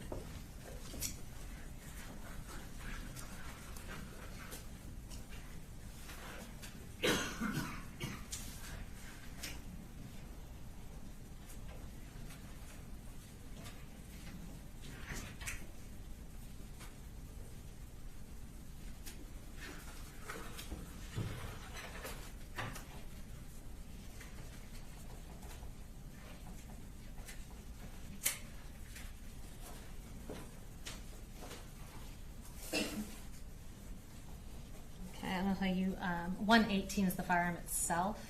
Can you identify that for the jury? Yes, this appears to be the same gun that was collected from the crime scene. Okay, and 119 is the other object that's contained in that box. Can you identify that? This appears to be the gun magazine that was in the weapon. Okay. They appear to be in substantially the same conditions when they were taken into evidence? Yes. Okay. And Judge, at this time, we would tender State's Exhibits 118 and 119. Okay. All right, 118 and 119 are Okay, and I'm going to have you display, we'll start with the firearm itself for the jury. And has that firearm been secured? Does it have a gun lock in it and otherwise been disarmed? Yes. Okay.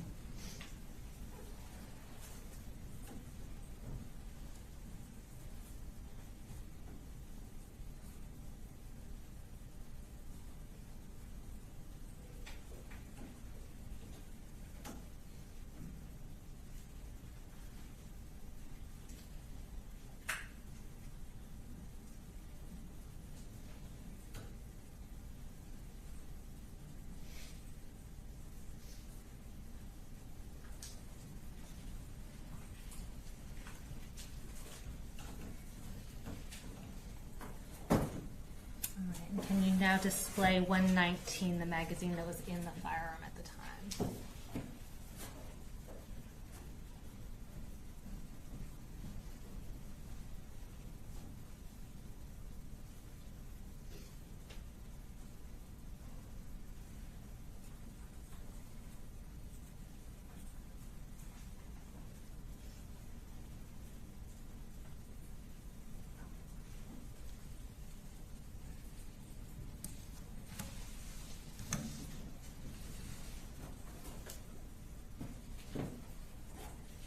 You can have a seat. I do have a couple other pieces of evidence.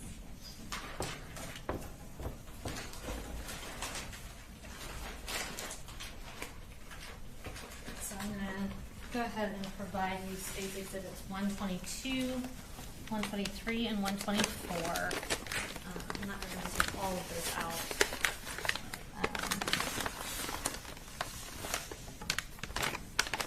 And actually, 122, 123, and 124, we are going to have you remove those. Can you identify what they are for the jury? Yes, 122 is the tan-colored magazine, and there was one cartridge that was in the magazine, so both items are in this bag. And does it appear to be in substantially the same condition as when it was put into evidence? Yes, it also has the blue firearms tape. And likewise, can you go ahead and identify 123 and 124? As I stated previously, there were 3 additional mags. So 122 was the tan-colored magazine of evidence marker 5. 123 is a magazine that was at the gun at evidence marker 6. And it's a black 60 capacity gun magazine, and there were 17 cartridges in that magazine. Okay. And then 124, as I stated previously, was also near the gun, and it is a black gun magazine, but this time it's a 30 capacity magazine, and it was full. There were 15 LC-14 cartridges and 15 of the LC-223 cartridges in that magazine. All right. And similar to 122, do 123 and 124, with the exception of having markers from being to the GBI crime lab, do those appear to be in substantially the same condition as when they were taken into evidence? Yes. All right. And Judge, at this time, we would tender State's Exhibits 122, 123, and 124. Okay. All right, 122, 123, and 124. All right. And starting with 122, if I could just have you remove that from the bag and show it to the jury. Do you want just the magazine or also the coin envelope that has the cartridge? We won't take the cartridges out of the coin envelope, but you can show that to the jury just so they're aware of what that is.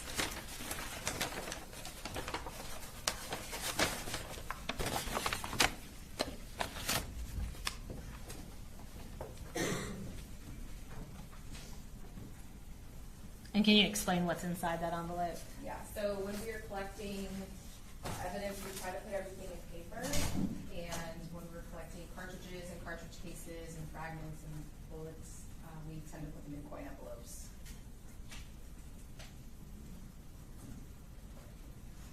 So the cartridge from this magazine is in this envelope. Okay.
Same thing as 124.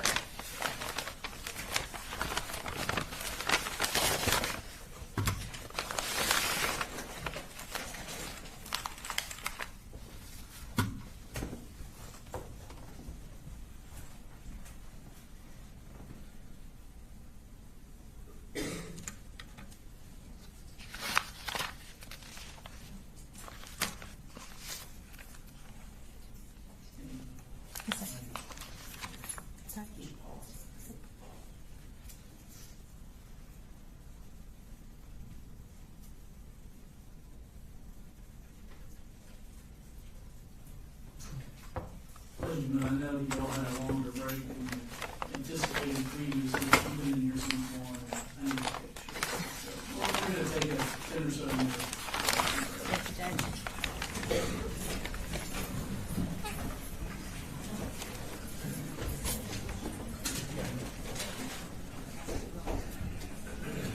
These back.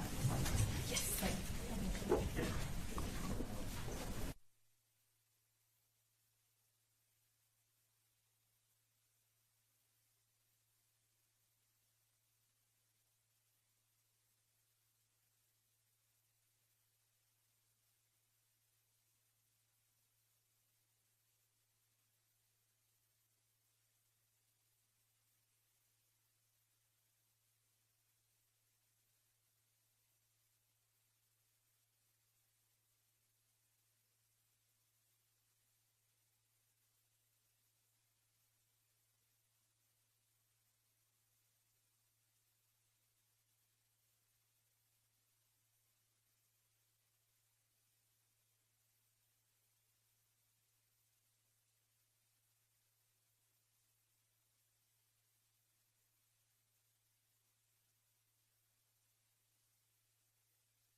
All right, I just have 3 more pieces of physical evidence to introduce through you. I'm not going to have you take any of these out of the bags. I'll start with State's Exhibits 120 and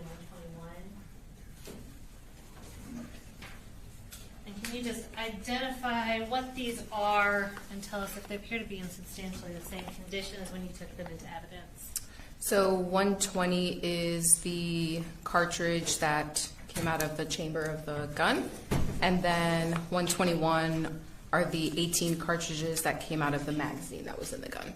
Okay. And do they appear to be in substantially the same condition? I believe they have the crime lab tape on them as well? Yes. Okay. Judge, at this time, we would tender State's Exhibits 120 and 121. Any objection? No objection, Judge. All right, 120, 121 are admitted. Lastly, before we talk about the contents of Colt's bag and the firearm in slightly more detail, I'm going to show you what's been marked as State's Exhibit 205. And can you just identify what that is? Yes, this would be the poster that was in the hallway at evidence marker 19. Okay, and we won't take it out since we had a pretty clear picture of it. Again, does that appear to be in substantially the same condition as when you took it into evidence? Yes. All right, and we'll tender State's Exhibit 205 into evidence. No objection. All right, 205 is admitted. And regarding that poster board, just to be clear, we talked about whether the bag appeared to be the same backpack that Colt was wearing at the time. Based on the location of where the poster board was found and its appearance, is it consistent with the poster board that was concealing Colt's gun when he came into Apalachee High School on September 4th of 2024? Yes. Okay. Now, at this time, we are going to go back to the photos. We just have a few more, if we can go to the next slide. And this is 112. And can you tell us what we're looking at here? This would be a photograph after I've opened the backpack. Okay, so is that what was inside Colt's backpack when you first opened it? Yes. Okay. And we'll go to the next one, 113. And what is this? These are the contents of that previous photograph. Okay, I see it has some writing down there. What does that writing say? That writing says from backpack number 20. I wrote that so that I would know where it came from. Okay, so that's for your own reference, essentially? Correct. Okay, and we'll go to the next slide. This is 114. This would be the knife that was in the backpack. Okay, and we'll go to 115. The oil that was in the backpack. All right, and is that same poster board that was behind it? Correct. Okay. And 116. That's another photograph of the oil that was in the backpack. Okay, and again, did you write from backpack number 20 for your own reference? Correct. All right. We'll go to the next slide, 117. And what does that show? This is a photograph of the gun and the magazines that are near the gun. Okay. And we'll go to the next slide, 118. This would now be with the evidence marker identifying those items. Okay. Next we have 119. Photograph of the gun. Okay. And does that just show kind of a close-up of some of the writing that's on the gun? Yes, the brand. Okay. And we'll go to the next, 120. This is the cartridge that came from the chamber of the gun. Okay. And again, is that your writing? Yes. Okay. We'll go to 121. This would be the 60-round magazine that was in the gun. Okay. And we'll go to 122. This is a closer-up photograph of the top of that magazine showing the capacity. Okay. We'll go to 123. And then this would be the other side. Okay. And 124. This is a photograph demonstrating that there are cartridges in that magazine. All right. And we'll go to 125. And then this would be the cartridges that came out of that magazine. Okay. And 126. This is one of the magazines that was near evidence marker 6. Okay. And the next slide. This would be the top of that magazine, showing that there are cartridges in that magazine. That's 127, and we'll go to the next one, 129. And then these are the cartridges that came out of that magazine. Okay. We'll go to the next slide. This would be the other magazine that was at evidence marker 6. So the last one we saw was the 30-round magazine. There was an additional 60-round magazine with cartridges in it. Okay, and that's 130. We'll go to the next slide. is 131. This is the tan magazine that was near the gun, but identified by a different evidence marker. Okay, and we'll go to the next slide. 132. So this is the magazine that we were talking about prior to the tan magazine. Okay, so we had that one picture a little out of order. Yeah. All right, and we'll go to the next one. Is 133. This is the top of the tan magazine showing that there's only one cartridge in that one. Okay. And the next one is 134. These would be the cartridges that came out of the 60-round magazine. Okay. And the next slide, and we're going to hold off here. And just to be clear, the magazines that we show, the cartridges that we showed, are those all the same magazines that were placed into evidence? Yes. Okay, the physical, actual objects. And Judge, this time we do have a few slides showing the deceased victims at the crime scene. We wanted to notify the public if anyone wanted to either leave or avert their eyes, as well as notify the media not to film. All right, so we had a hearing on this last Friday, turned into a consent order for the media that was at council present. So the following photographs are not to be recorded, videoed, photographed, and as I understand it, you've got a switch over there, sir, that'll disconnect you from the monitor, is that right? All right, if you will be sure that that disconnect's occurred.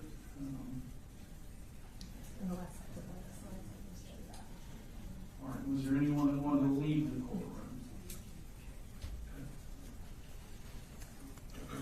All right, again, do not record, photograph, transmit the following exhibits. All right, and we won't belabor these, but we are going to identify them and publish them to the jury.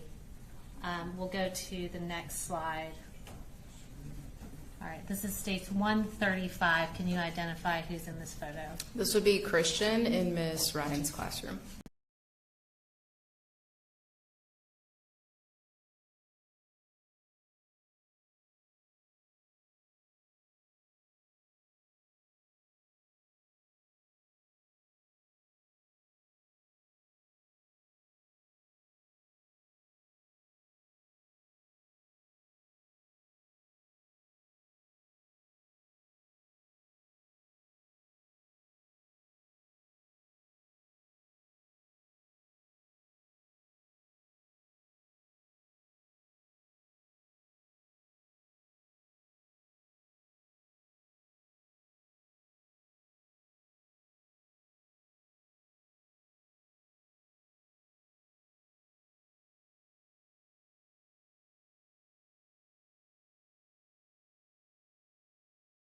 Belabor these, but we are going to identify them and publish them to the jury. We'll go to the next slide. All right, this is states 135. Can you identify who's in this photo? This would be Christian in Miss Ryan's classroom.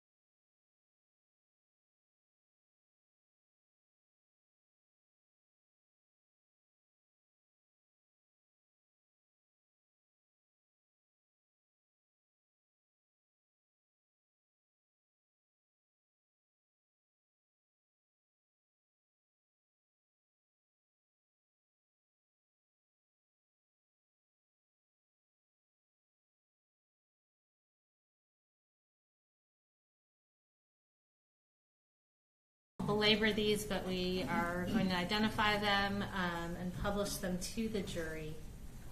We'll go to the next slide. All right, this is states 135. Can you identify who's in this photo? This would be Christian in Miss Ryan's classroom.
years old.